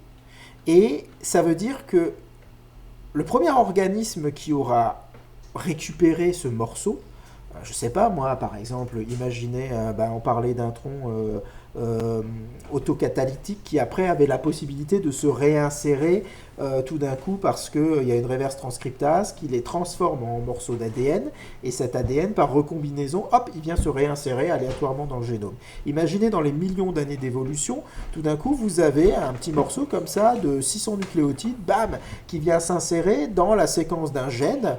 Ce gène donne un ARN qui va se structurer, qui a une certaine fonction biologique. Et le hasard veut que parmi tous les essais faits par l'évolution, dans un organisme, ce morceau vient s'insérer pile poil entre deux nucléotides, qui fait que dans la structure 3D, ça ne gêne absolument rien. Vous avez cet ARN dans cet organisme qui se retrouve tout d'un coup avec une espèce de moignon là, qui lui a poussé. qui a un repliement lambda, qui n'a pas encore de fonction. Ou peut-être même il a déjà une fonction, que sais-je, mais en tout cas ça ne gêne absolument pas cet ARN pour faire son travail tout à fait normal. Il se trimballe cette espèce de morceau, et il se le trimballe pendant des milliers d'années, des millions d'années. Et puis tout d'un coup, ce morceau va évoluer. L'avantage aussi, c'est que ça veut dire que ce morceau peut évoluer assez rapidement. Il peut évoluer, il est moins contraint dans ses règles d'évolution. Comme il est mis de côté et qu'il ne sert pas trop, si vous voulez, c'est une espèce de sac à potentiel, enfin de domaine à potentialité comme ça, qui évolue un petit peu sans trop de contraintes. Et puis à un moment donné, il va avoir un repliement où il va accrocher quelque chose et clac, le système passe. Là, il va commencer à avoir une fonction. Et si cette fonction a un avantage pour l'organisme, eh bien, suivant le mécanisme darwinien, eh bien, il va avoir un avantage sélectif et il pourra il arrivera mieux à envahir l'organisme qui possède cette particularité. Cette potentialité va plus envahir la population et va s'imposer d'une certaine manière et va plus facilement transmettre. Et c'est ce qui fait que ça va arriver jusqu'à nous, cette molécule avec cette potentialité. Voilà. Et donc c'est en ça que l'ARN est extrêmement fort. Alors, le domaine de spécificité de l'ARN ASP le montrait, donc ici, entre le sous-type A et le sous-type B. Mais pour la petite histoire, l'ARN ASP, encore une fois, l'a montré d'une autre manière. C'est-à-dire que il y avait un projet, il y a toujours un projet d'ailleurs, qui s'intéresse à séquencer les levures. Les levures ont un intérêt, donc des champignons unicellulaires, les levures ont un intérêt que ce soit industriel, mais ils ont aussi un énorme intérêt médical. Enfin, en tout cas, c'est un sujet de préoccupation en médecine très important parce que vous avez énormément de décès qui sont liés à des champignons qui sont pathogènes. Vous avez des extinctions d'espèces liées à des champignons pathogènes. Lorsque vous êtes immunodéprimé, eh bien on a énormément de levures en nous qui sont des symbiotes, qui sont dans notre microbiote et qui peuvent devenir agressives si vous êtes immunodéficient. Et aujourd'hui, vous êtes immunodéficient parce que vous êtes séropositif. Maintenu sous trithérapie, vous êtes immunodéficient parce qu'on veut vous faire une greffe et donc volontairement on vous fait baisser vos défenses immunitaires. Vous êtes immunodéficient parce que vous êtes sous traitement anticancéreux et au jour d'aujourd'hui, ça commence à évoluer, mais au jour d'aujourd'hui, il y a encore beaucoup de chimiothérapie et les chimiothérapies sont des processus thérapeutiques non ciblés. Donc ça veut dire que ça a pour but de détruire les cellules cancéreuses, mais ça flingue aussi beaucoup vos cellules à vous, dont les cellules sanguines, et donc vous êtes immunodéficient. Et à ce moment-là, pour une raison X, qu'on ne sait pas encore très bien, des champignons qui étaient sympas et qui étaient ce qu'on appelle des espèces commensales, c'est-à-dire qui vivaient avec vous, tout d'un coup deviennent agressives et se développent de manière agressive suite, vous ne pouvez plus vous défendre contre ça puisque vous êtes immunodéficient et vous pouvez en mourir parce que vous avez une infection systémique au niveau du sang. Alors vous avez une levure qui fait ça que vous connaissez sans doute, c'est Candida albicans. Donc ce sont des levures qui... alors il y en a donc vous avez, je parlais trop vite, vous avez Candida albicans et puis vous avez un cousin qui s'appelle Candida glabrata. Et Candida glabrata, en fait, c'est une levure qui peut provoquer des mycoses et aller jusqu'à l'infection systémique, donc le décès si vous êtes immunodéficient. Ce Candida glabrata, on en a tous un petit peu en nous, hein. Et c'est une levure qui est très proche de Saccharomyces cerevisiae. C'est-à-dire c'est une levure qui a un mode d'infection qui est similaire, si vous voulez. C'est la deuxième, troisième espèce responsable des infections à champignons et des mycoses après Candida albicans. Mais contrairement à Candida albicans, c'est une levure, Candida glabrata, qui est très proche de Saccharomyces cerevisiae. Ça représente quand même des milliers d'années d'évolution, hein, parce qu'entre deux levures, vous avez un nombre d'années d'évolution qui est équivalent qu'entre les différentes espèces chez les chordés. Même si ce sont deux levures, ça ne veut pas dire qu'il n'y a que quelques centaines d'années d'évolution entre les deux. Donc les levures sont très séquencées parce que ce sont des organismes que l'on peut facilement manipuler et elles ont elles représentent un spectre très large de l'évolution entre les différentes espèces. Mais quoi qu'il en soit, Candida glabrata est une espèce qui est évolutivement beaucoup plus proche de Saccharomyces cerevisiae que ne l'est Candida albicans. Et le problème, c'est que il y a des projets de séquençage pour séquencer le maximum de levures. Et le jour où Candida glabrata a été séquencé, les génomes, une fois qu'ils sont séquencés, ils sont annotés. Donc vous avez la notation protéique, mais vous avez aussi la notation en ARN non codant. Et on sait, pour l'instant, jusqu'à preuve du contraire, bon, mis à part les PRORP dont j'ai parlé, mais en tout cas dans les levures, vous devez trouver le composant ARN de l'ARN-ASP. Alors, le problème, c'est que le composant ARN de l'ARN-ASP était introuvable dans Candida glabrata, alors que c'était une espèce proche de Saccharomyces cerevisiae. Donc, ce que vous avez sous les yeux, c'est la séquence, la structure secondaire consensuelle de l'ARN-ASP de Saccharomyces cerevisiae. Et donc, il n'était pas possible de trouver une séquence en recherchant structuralement une séquence qui est capable d'adopter cette structure-là. Donc une autre approche a été utilisée, beaucoup plus bateau, c'est-à-dire qu'il y a, heureusement, il y a dans l'ARN-ASP, il y a certains petits morceaux de séquences qui sont très conservés au niveau séquentiel. C'est pas parce qu'un ARN est conservé, c'est pas parce qu'on dit qu'un ARN n'est pas conservé en séquence et est conservé en structure, que ça veut dire que 100% de l'ARN, on n'a pas la possibilité à certains endroits de trouver des séquences qui sont très conservées. Parce qu'à certains endroits, il faut vraiment que ce soit une A, parce qu'on a besoin du groupement chimique des A. On peut pas, le but n'est pas juste de conserver structuralement une structure locale. Ça, je vous l'avais déjà dit. Donc, dans certains ARN, il y a des motifs séquentiels qui sont très conservés. Et donc, l'ARN-ASP présentait cette particularité. Et en faisant simplement une recherche de mots dans les génomes, on a pu trouver quelques endroits qui pouvaient, chez Candida glabrata, qui pouvaient être des potentiels orthologues de l'ARN, du composant ARN de l'ARN-ASP de Candida glabrata. Et après, en regardant en amont et en aval de cette séquence, on en a trouvé une qui pouvait effectivement adopter cette structure. Mais pourquoi ne l'a-t-on pas trouvée par la recherche structurale? Eh bien, tout simplement parce qu'à l'endroit où vous avez les flèches, on a trouvé des insertions, c'est-à-dire des domaines qui n'étaient pas présents dans l'ARN-ASP de Saccharomyces cerevisiae et que l'on a retrouvé chez Candida glabrata. Notamment, par exemple, ici, c'est ces trois domaines qui sont là. Vous avez ici un domaine de 31 nucléotides qui vient s'insérer, ça va encore. Mais ici, vous avez un domaine de 230 nucléotides qui vient s'insérer.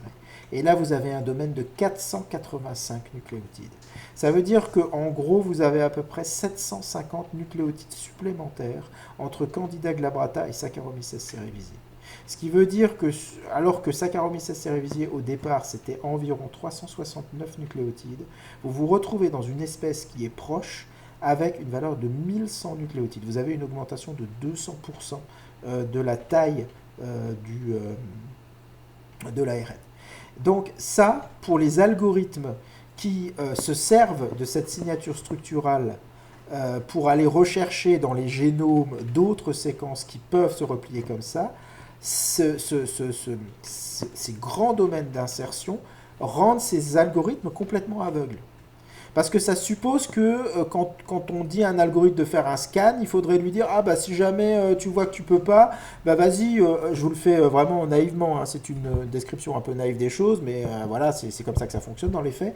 Si je commence à dire à mon algorithme, bah écoute, si tu trouves pas, essaye de mettre un petit peu là où tu veux des insertions de 200, 300, 600, 700 nucléotides, que sais-je », eh ben vous allez démultiplier le nombre de faux positifs, c'est évident. Donc c'est très difficile. Donc les algorithmes de base ne font pas ça. Ils s'autorisent une certaine possibilité d'insertion de quelques résidus, mais ils ne vont pas jusqu'à ce genre de choses-là. Au jour d'aujourd'hui, on ne sait pas à quoi servent ces insertions. Le fait que Saccharomyces cerevisiae, même si Saccharomyces cerevisiae des publis montrent il peut potentiellement, dans certaines conditions, être pathogène, il n'a pas la pathogénicité d'un Candida glabrata. Donc, une hypothèse de travail, une hypothèse sur laquelle on pourrait construire un projet de recherche, ce serait de se dire, peut-être que c'est quand même particulier que on ait ces domaines qui viennent s'insérer et que Candida glabrata soit, comme par hasard, une espèce pathogène. Eh bien, peut-être que ces domaines-là ont apporté à la RNAsP de Candida glabrata de nouvelles fonctionnalités biologiques qui pourraient directement ou indirectement être reliées à la capacité de cet organisme à envahir son hôte et à développer une maladie.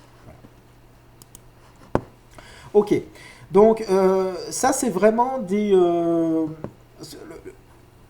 sur ces organismes, pardon, sur ces familles moléculaires qu'on vient de voir là, vous voyez que j'ai particulièrement insisté sur l'évolution, mais cette fois, pas l'évolution telle qu'on l'a vue lorsque on a étudié les règles structurales, où là, je vous montrais plus l'évolution au niveau des résidus, plus la notion de mutation ponctuelle. Là, je suis vraiment dans l'évolution de l'insertion de gros domaines, où je vous montre qu'un ARN peut évoluer. Alors, un ARN peut avoir un domaine qui s'est rajouté au fur et à mesure par l'insertion au cours des millions d'années de nucléotides petit à petit. Ça, c'est aussi une possibilité. Mais vous avez clairement... lorsqu'on le voit au niveau évolutif, par exemple, entre Saccharomyces cerevisiae et Candida glabrata. Et comme on sait que nos génomes ont augmenté de taille par justement l'insertion de manière stochastique, il y a eu des éléments qui pouvaient se réinsérer, rétrovirus, éléments mobiles et tout. Donc vous savez aussi qu'il y a des erreurs qui sont introduites par les phénomènes de glissement des polymérases et ce genre de choses.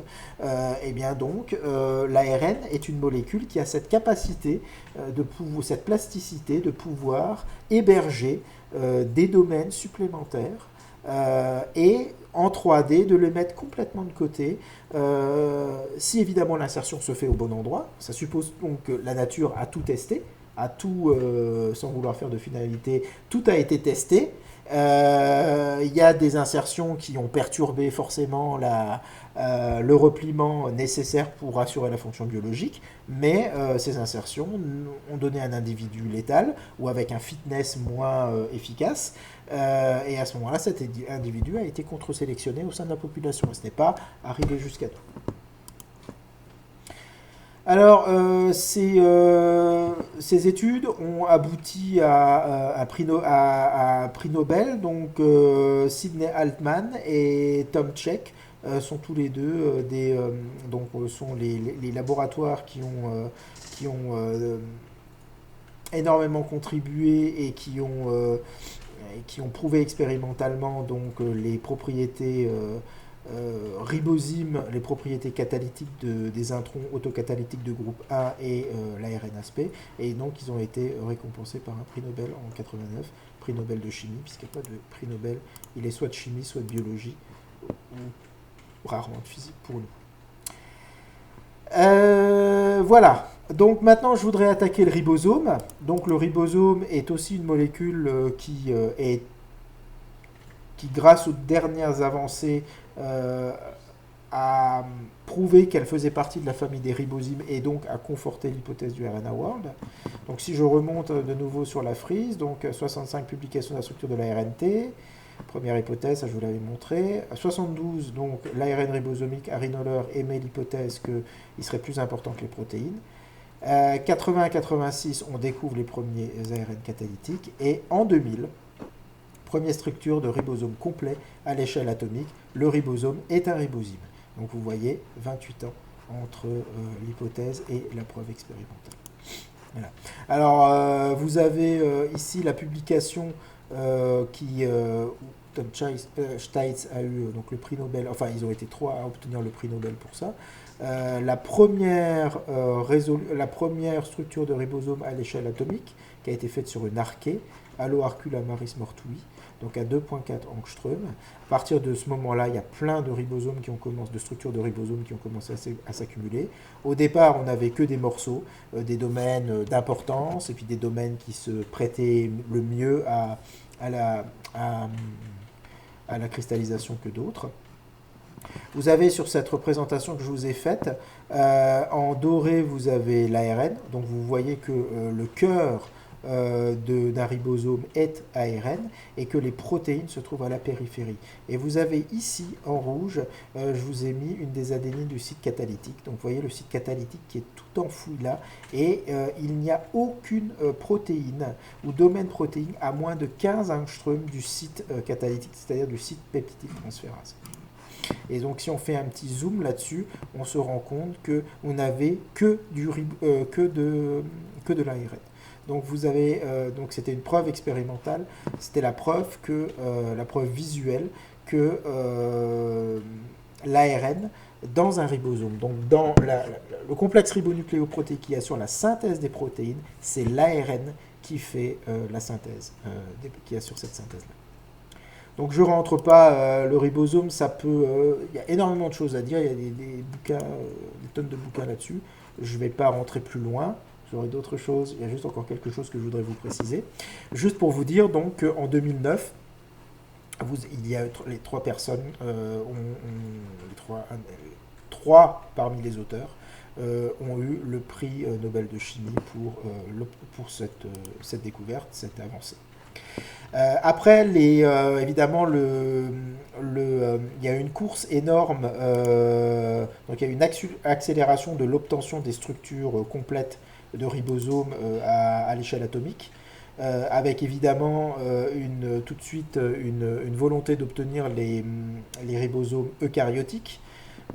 Donc en 2010, donc là, ça correspondait aussi à l'explosion aux grandes avancées liées à une autre approche pour obtenir une structure qu'on appelle la cryomicroscopie électronique, cryo-EM. Donc en 2010, Saccharomyces cerevisiae à 6,1 angstrom qui arrive, donc on obtient les structures cristallo de Saccharomyces cerevisiae.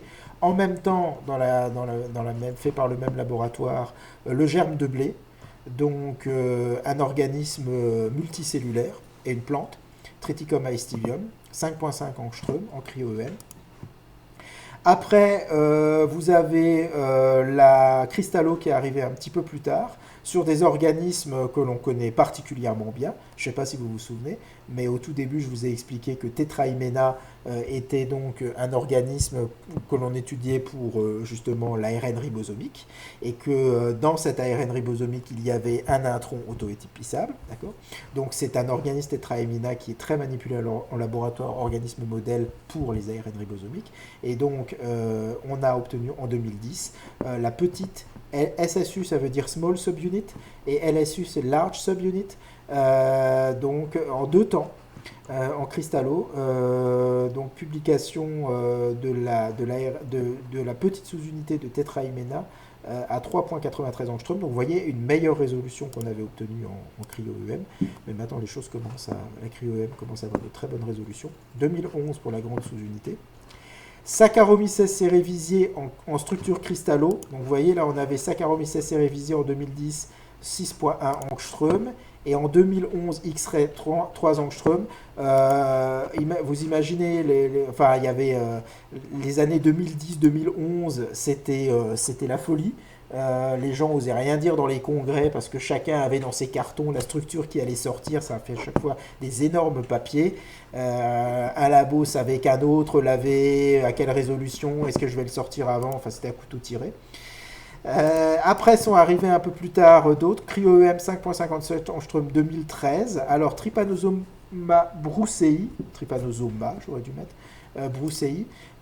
Donc ça c'est le ribosome du vecteur de la maladie du sommeil. Alors ça c'est très intéressant parce que c'est le premier ribosome d'un organisme eucaryotique pathogène. Donc ça c'est très intéressant. Vous allez voir, je vais revenir dessus. Donc il y avait quelque chose de très intéressant à comparer là-dedans, je vais y revenir tout de suite. Et après sont arrivés tout doucement les ribosomes qui intéressent énormément la communauté scientifique parce que ce sont des ribosomes d'organismes pour lesquels on a énormément d'études et qui sont des organismes modèles d'importance. Drosophila melanogaster, cryo-EM 6 angstrom en 2013 et l'homme, cryo-EM 5 angstrom en 2013. Il y en a encore d'autres qui sont venus, notamment vous savez qu'à Strasbourg, on a on a des très gros labos qui assurent ça, à l'IGBMC notamment, Marat Yusupov et encore un autre labo, là le nom m'échappe tout de suite là. Et vous avez encore des structures qui sont sorties. Il y a notamment la structure cristallo de Homo sapiens qui est sortie à Strasbourg un peu plus tard. Alors, qu'est-ce que montrent ces différentes structures? Eh bien, comme je vous l'avais déjà dit, donc là je vous ai sorti une petite carte 2D. Donc vous voyez que les ARN ribosomiques, ce sont des molécules qui sont extrêmement compliquées. Sur des molécules de très grande taille, avec des repliements. Alors là, vous avez vraiment toutes les jonctions, vous avez des jonctions de topologie très importantes. Hein. Là, vous avez des jonctions 1, 2, 3, 4, 5, 6, 7, des jonctions à 7. Vous pouvez monter des jonctions beaucoup plus importantes dans les organismes plus importants, vous voyez ici. Donc, ce sont des structures très complexes à étudier, d'où l'intérêt de développer des logiciels qui vous annotent automatiquement ces structures et qui vous permettent d'explorer ces structures 3D à travers ces cartes 2D. Ce que l'on savait, et ce qui est intéressant avec le ribosome, c'est qu'en fait, le ribosome, c'est vraiment un cas d'école en termes de... c'est une molécule dont, enfin pour l'ARN ribosomique, c'est une molécule dont la complexité suit celle de l'organisme, si vous voulez. C'est-à-dire que vous avez non surligné en gris le cœur commun, et en gris, vous avez ici des domaines additionnels. Alors là, par exemple, vous avez c'est une publication que je vous ai sortie en 2013 qui vous montre un petit peu les domaines additionnels que vous pouvez avoir chez l'humain et chez la drosophile par rapport au cœur commun. Alors regardez un petit peu la taille de ces domaines additionnels que vous pouvez avoir. Donc la taille de ces domaines additionnels, pour certains d'entre eux, est plus importante que, par exemple, une RNA-sp à elle toute seule. Donc ce sont des domaines qui viennent s'insérer, qui font 300, 400, 500 nucléotides.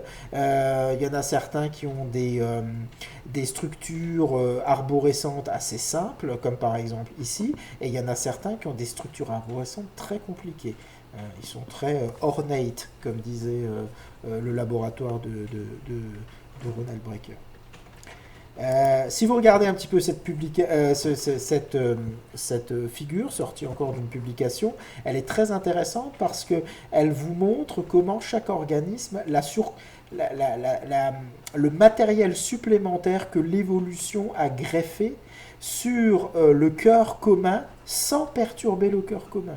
C'est ça qui est extrêmement intéressant. C'est que vous avez le cœur commun n'est jamais modifié. Je vous rappelle qu'au centre, à l'interface entre ces deux, au centre de ce ribosome, vous avez la synthèse des protéines, qui est un mécanisme de base qui a sans doute des améliorations, des optimisations possible dans certains organismes, mais il faut que ça reste quand même quelque chose de conservé. Le mécanisme a besoin toujours du même site catalytique, si vous voulez. Donc, si vous regardez le cœur structural d'une bactérie, en gris, voici la surcouche protéine RNA que vous obtenez chez Saccharomyces cerevisiae. Et voici ce que vous obtenez encore plus complexe chez l'homme. Avec notamment ce qui est très intéressant, regardez, c'est absolument énorme. Vous avez comment on pourrait appeler ça, ces appendices qui sortent complètement de la structure et qui, quelque part, ont apporté nécessairement des fonctionnalités supplémentaires, rien que des capacités de régulation.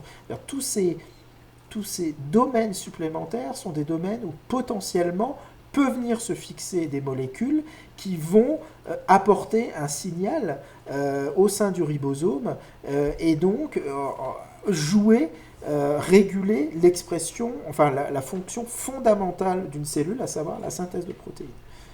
Donc on peut imaginer que ces domaines supplémentaires contribuent à l'explosion des fonctionnalités, des capacités d'adaptation et de régulation qu'on observe chez l'homme et qu'on n'observe pas par exemple chez d'autres organismes. Et là, on ne regarde que le ribosome. Bon, après, c'est vraiment chez le ribosome que c'est flagrant. Pour beaucoup d'autres ARN, vous avez une conservation qui est quand même plus stricte. Il ne faut pas vous imaginer que toutes les classes d'ARN ont cette évolution, cette augmentation de taille systématique entre un organisme eucaryotique inférieur et un organisme supérieur. Ce n'est pas forcément systématique. Alors, si on regarde un petit peu, je vous avais parlé du ribosome de Trypanosoma brucei. Alors, sur cette vue, ce que vous avez, c'est vous avez 3 couleurs. Donc, vous avez la petite et la grande sous-unité. Vous avez des protéines et vous avez aussi vous avez de l'ARN. En gris, donc ça c'est un schéma qui a été fait à l'époque où Trypanosoma brucei venait de sortir. Donc on n'avait pas encore le ribosome de l'être humain, on n'avait pas encore ce genre de choses. Ça nécessiterait d'être réévalué maintenant.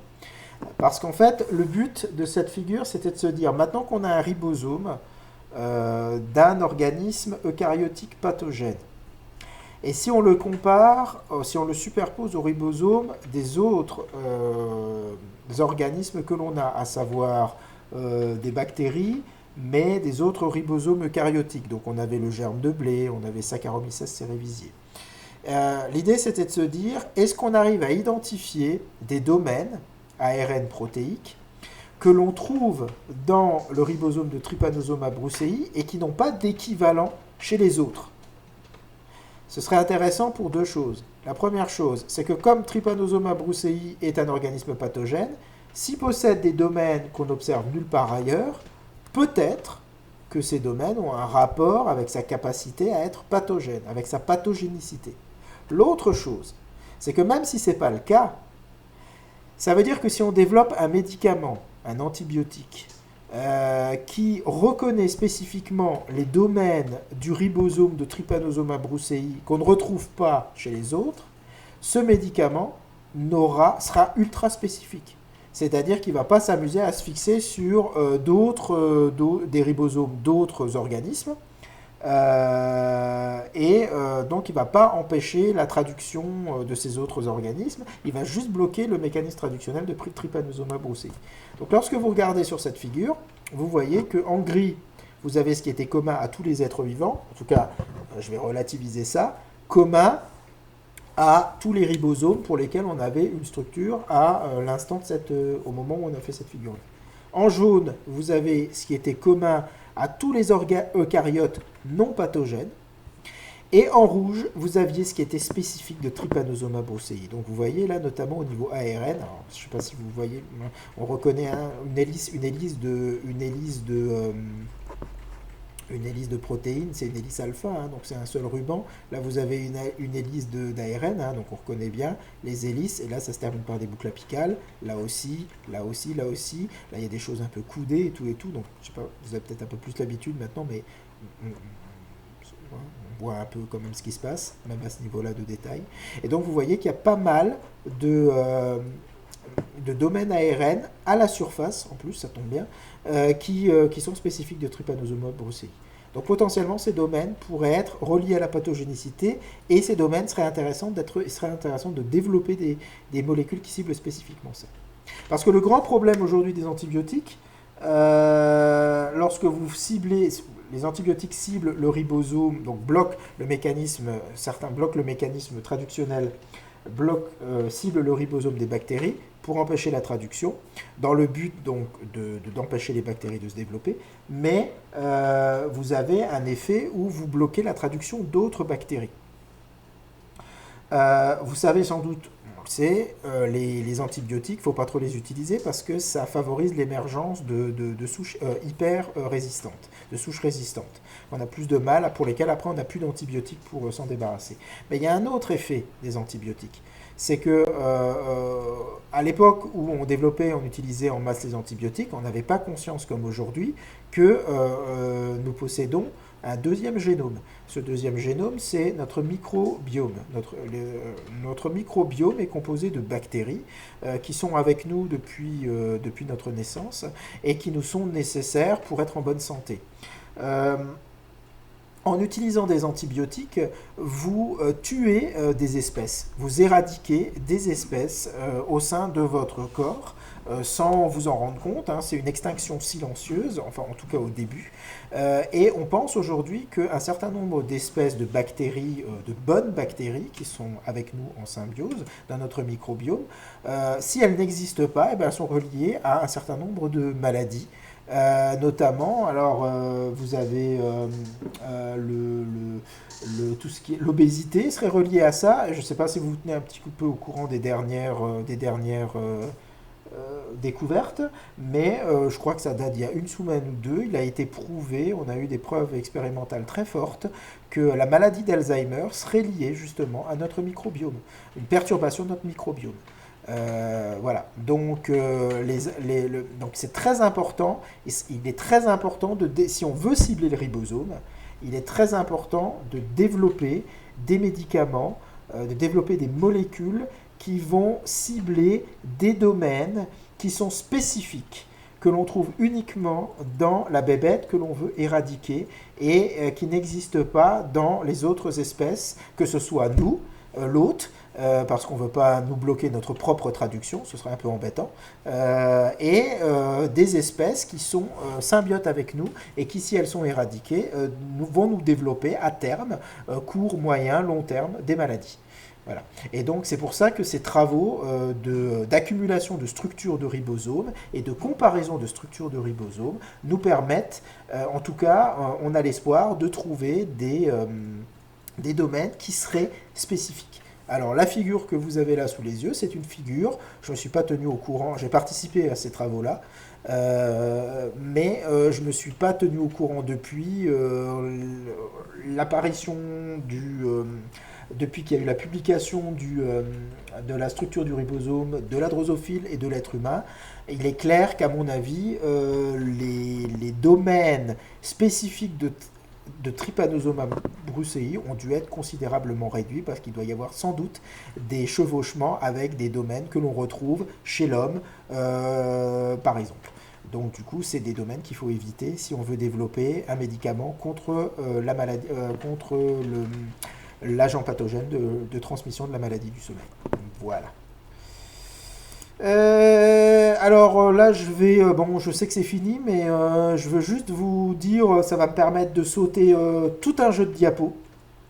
Et donc ça va me permettre de vraiment bien avancer, parce que ce que je faisais avant, c'est que j'introduisais à ce moment-là un petit peu de règles structurales de l'ARN, avant de développer un cours complet tel que je vous l'ai fait. Donc j'ai laissé ces diapos quand même, parce que ces diapos, c'est une autre manière de vous montrer ce que vous avez appris jusqu'à présent. Donc je les passe juste en bombe. Là, je vous demande encore quelques minutes, comme ça, mais il n'y a rien de vraiment trop neuf sous le soleil. Donc ce que je veux montrer ici, c'est vraiment, j'ai respecté l'échelle. Donc je voulais vous montrer un petit peu comment les structures d'ARN évoluent en complexité et en taille lorsque l'on passe d'un micro-ARN de 30 nucléotides jusqu'à un ARN de la grande sous-unité de levure. Sachant que les règles que l'on trouve dans un tRNA, eh ben là-dedans on trouve aussi des hélices, des jonctions quadruples et tout, sauf qu'on a plus de représentants, ils sont plus combinés les uns aux autres, ce qui fait, et puis il y en a certaines jonctions qu'on trouve là-dedans qu'on ne peut pas trouver là-dedans, parce que dans un ribosome il y a plus de branchements. Voilà. Mais à la base, les règles sont les mêmes, sauf qu'elles sont combinées de manière différente. Ça, c'était pour vous expliquer que voilà, les jonctions, comment ça se passe. Donc les jonctions boucle apicale, bulle interne, three-way junction, four-way junction, et puis ce que j'ai appelé, ça n'existe pas ce terme, c'est moi qui l'ai appelé comme ça, flower junction, c'est-à-dire vous en avez X, quoi, jusqu'à... Voilà. Ça, c'est une RNAsP.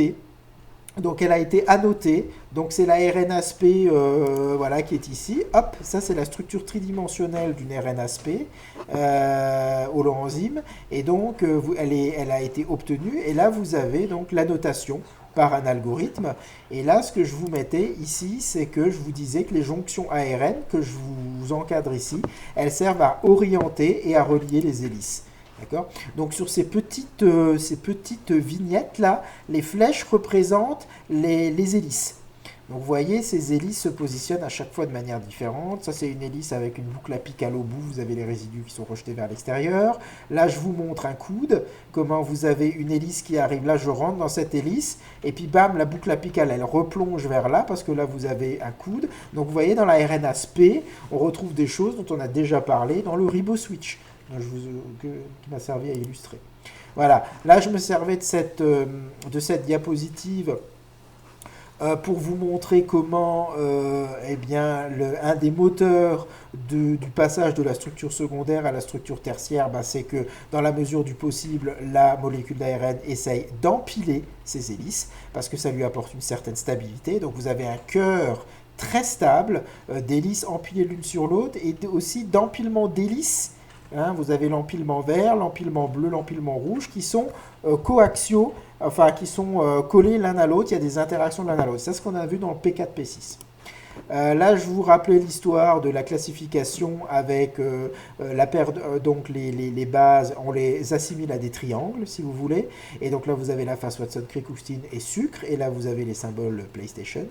Et donc là, c'est les 12 familles géométriques. C'est-à-dire que vous avez 12, c'est en fait 2 fois 6, 6 familles géométriques en 6 et 6 familles géométriques en trans, hein, suivant la position de la liaison glycosidique. Voilà. Et là, ça c'est avec les matrices d'isostérie. Donc c'est toujours pareil. Et l'isostérie, c'est quoi? C'est la distance C1', C1'. Voilà. Et là, c'était pour vous illustrer, mais celle-là, je vous l'ai déjà montré, comment on peut se servir de l'isostérie pour utiliser une représentation qui, en utilisant les points, c'est pas la conservation du résidu comme on a l'habitude de chercher de le voir pour les alignements d'ADN ou de protéines, mais c'est la conservation de la paire de bases. Voilà. Ça, c'est une publi, voilà, ça c'est la publi, si ça vous intéresse, il y a 30 pages, je crois qu'elle fait 30 pages, la publication, elle est assez énorme. Vous avez le détail de toutes les interactions possibles que l'on a trouvées dans des vraies structures, elles sont sorties de la structure. Donc là, vous avez la A avec la A Watson Crick, en 6, la A avec la C, etc. Donc c'est le détail atomique des matrices. Voilà, et là, qu'est-ce que je voulais vous montrer? Ben là, je voulais vous montrer qu'en fait, c'était les différents motifs qu'on peut avoir. Donc, je parle des boucles internes, les bulles internes, le king turn, les loop E, les jonctions triples, qui se divisent en sous-familles A, B et C, et les jonctions quadruples. Ça, je vais peut-être quand même encore le garder. Ouais, ça, je vais encore le garder un petit peu pour la prochaine fois, pour pas... blablabla. Ouais, non, je vais pas. Alors attendez voir. Ouais, donc ça c'était pour vous expliquer que dans ces différents motifs, par exemple les boucles apicales, on peut les subdiviser en T-loop, tétraloop et tout et tout. Et qu'est-ce qui distingue ces différentes sous-familles de boucles apicales? Et je vous en ai déjà parlé, je l'avais dit pour les bulles internes. Qu'est-ce qui fait qu'une bulle interne donne plus ou moins d'angle entre l'hélice qui est avant et l'hélice qui est après? C'est tout simplement le réseau d'interaction qui est à l'intérieur. Donc ça, c'est par exemple une T-loop. Le king turn, ça on en a parlé. Ça, c'est les interactions qu'il y a dans la bulle interne qui forment un king turn. Donc les résidus qui sont là, ils forment des interactions très précises et il n'y a que ce genre d'interaction-là qui va faire qu'une bulle interne fait un king turn. Voilà. Et un king turn, ici, je vous le représente. Donc, je crois qu'il n'existe plus, c'est dommage parce que c'était un lien. En fait, c'était une petite animation en 3D. Alors peut-être qu'il l'a déplacé un petit peu. C'est une animation en 3D, on voyait tourner ça. Ça, c'est l'hélice avant, ça, c'est l'hélice après. Et ça, c'est les résidus du king turn. Mais bon, vous l'avez déjà vu dans d'autres circonstances. Et ça, c'est une publication où ils ont sorti tous les king turns que l'on trouve dans les ribosomes. Et ils ont essayé de comprendre qu'est-ce qu'il faut pour une bulle interne pour être un king turn. Donc ils ont tout étudié, toutes les interactions, pour essayer de dégager des règles qui font que une bulle interne est un king turn. Et en fait, c'est ce genre d'études que l'on peut après encoder dans un algorithme. Et lorsque vous donnez votre structure secondaire à ce genre d'algorithme, il va scanner toutes les bulles internes, il va regarder les résidus, la taille, et il va regarder si une bulle interne est capable de faire un de ces trucs-là. Et s'il est capable, il va donner un score en disant, bah, comme ce genre de jeu de résidus, on sait que c'est un king turn dans un ribosome, il y a de fortes chances que dans ta structure à toi, eh ben, cette bulle interne, elle a un bon score d'être potentiellement un king turn. Voilà. Et donc ça veut dire qu'on pourra la modéliser en 3D. Et un king turn, en plus, c'est un truc particulier, c'est qu'on sait qu'il y a beaucoup de king turn qui sont des pistes d'atterrissage pour protéines. Donc en plus, un king turn, c'est un site de fixation d'une protéine. Donc, vous voyez comment on peut annoter une structure secondaire d'ARN. Donc, vous me donnez une séquence d'ARN, je le replie avec un algorithme, je la note avec des algorithmes qui ont conscience de ce genre de choses, et un algorithme, et à la fin, je vous fais une annotation de structure qui vous dit, bah voilà, votre ARN, moi je pense qu'il peut potentiellement fixer une protéine parce que en le repliant en 2D, on a trouvé un king turn là, là et là. Voilà. Ça, c'est une bulle, une loupe E. C'est quelque chose qui est très important avec une fixation, c'est une signature, c'est un domaine très particulier. Et une loupe E, c'est en fait une bulle interne. Là, vous avez la dernière paire de bases de l'hélice avant. Là, vous avez la dernière paire de bases de l'hélice après. Et tout ça, quand vous regardez en 3D, vous vous dites, tiens, mais c'est une hélice. Et en fait, pas du tout. C'est une bulle interne, mais tous les résidus font des appariements entre eux, l'un en face de l'autre, ce qui donne l'impression. Et les paires de bases s'empilent relativement bien l'une sur l'autre. Mais c'est bourré de paires de bases non canoniques. D'ailleurs, le petit pointillé, là, ça veut dire liaison hydrogène, une seule liaison hydrogène. Donc, c'est pas du tout une hélice standard. Donc, c'est une bulle interne, mais qui est très, dont les résidus sont fortement tous en interaction les uns avec les autres. Mais ça reste une bulle interne, au niveau logique. Ça, c'est une C-loop. C'est une autre... c'est une C-loop, ça fait ça. Voilà, vous avez 3 résidus. Alors, pas que, hein, mais celle que je vous montre là, il y a 3 résidus d'un côté, un résidu là. Et le résidu qui est là, il va interagir avec un des résidus de la paire de bases qui ferme cette hélice-là. Et le résidu qui est là, il interagit avec la paire de bases, la dernière paire de bases de l'hélice qui est là. Voilà, ben ça c'est la signature d'une C-loop. Donc si vous me donnez une structure secondaire avec une bulle interne et que j'ai un algorithme qui sait reconnaître qui connaît les prérequis pour être une C-loop, il va dire, ah bah tiens, cette bulle interne, elle a 45%, non, 45 ce serait pas terrible, elle a 99% de chance d'être une C-loop. Et du coup, en 3D, on va pouvoir vous la représenter sans attendre qu'un labo vous sorte la structure, Christelle. Voilà. Les three-way junction, j'ai bientôt fini. Les three-way junction, qu'est-ce que c'est une three-way junction? Je vous rappelle, c'est une jonction avec trois hélices. Et bien les three-way junction, il y a des gens qui se sont amusés à les étudier, hein, comme quoi on s'éclate comme on peut. Et ils ont regardé toutes les three-way junctions qu'ils avaient, et ils se sont rendus compte que les jonctions triples pouvaient être subdivisées en 3 familles. Et que ces 3 familles, systématiquement, elles avaient 2 hélices qui étaient empilées l'une sur l'autre de manière coaxiale, et que la différence entre les 3 familles, c'est que soit la 3e hélice, elle était perpendiculaire, soit elle pointait vers le bas, soit elle pointait vers le haut. Donc vous voyez, une three-way junction, suivant la nature des résidus et le nombre de résidus qu'il y a dans les morceaux qui relient les hélices, eh ben, vous pouvez construire un petit module qui va faire partir la 3e hélice vers là, qui va faire partir l'hélice vers là ou vers là. Donc dans votre Lego moléculaire, suivant les besoins que vous avez pour une certaine molécule, vous avez un nano-module en tête, hein, c'est de la nanotechnologie, c'est de la biologie synthétique en résonance sur la structure, et bien vous choisissez, vous mettez les contraintes. Donc ça, c'est les contraintes que l'étude a trouvées. Voilà, si J3.1 se trouve dans une de ces situations, de résidus plus ou moins 1, 4 plus ou moins 1, voilà, etc., etc. Et il y a des gens qui, en lisant cette publication, des algorithmiciens, en lisant cette publi, ils n'étaient pas capables c'est pas leur boulot d'avoir compris ça, Par contre, en lisant cette publi, ils ont été intéressés de créer un algorithme qui, si vous lui donnez une structure secondaire, il va chercher toutes les jonctions triples, il va regarder les caractéristiques de cette jonction triple, et il va, algorithmiquement, il va vous chercher la probabilité que vous soyez dans une famille A, B ou C. Et ça vous permettrait donc de dire, ah ok, d'accord, donc si je suis plutôt dans une famille B, ça veut dire que l'hélice qui est là, sans que j'ai encore sous les yeux la structure 3D, et bien cette hélice, boum, elle va partir vers là. Voilà, etc. etc.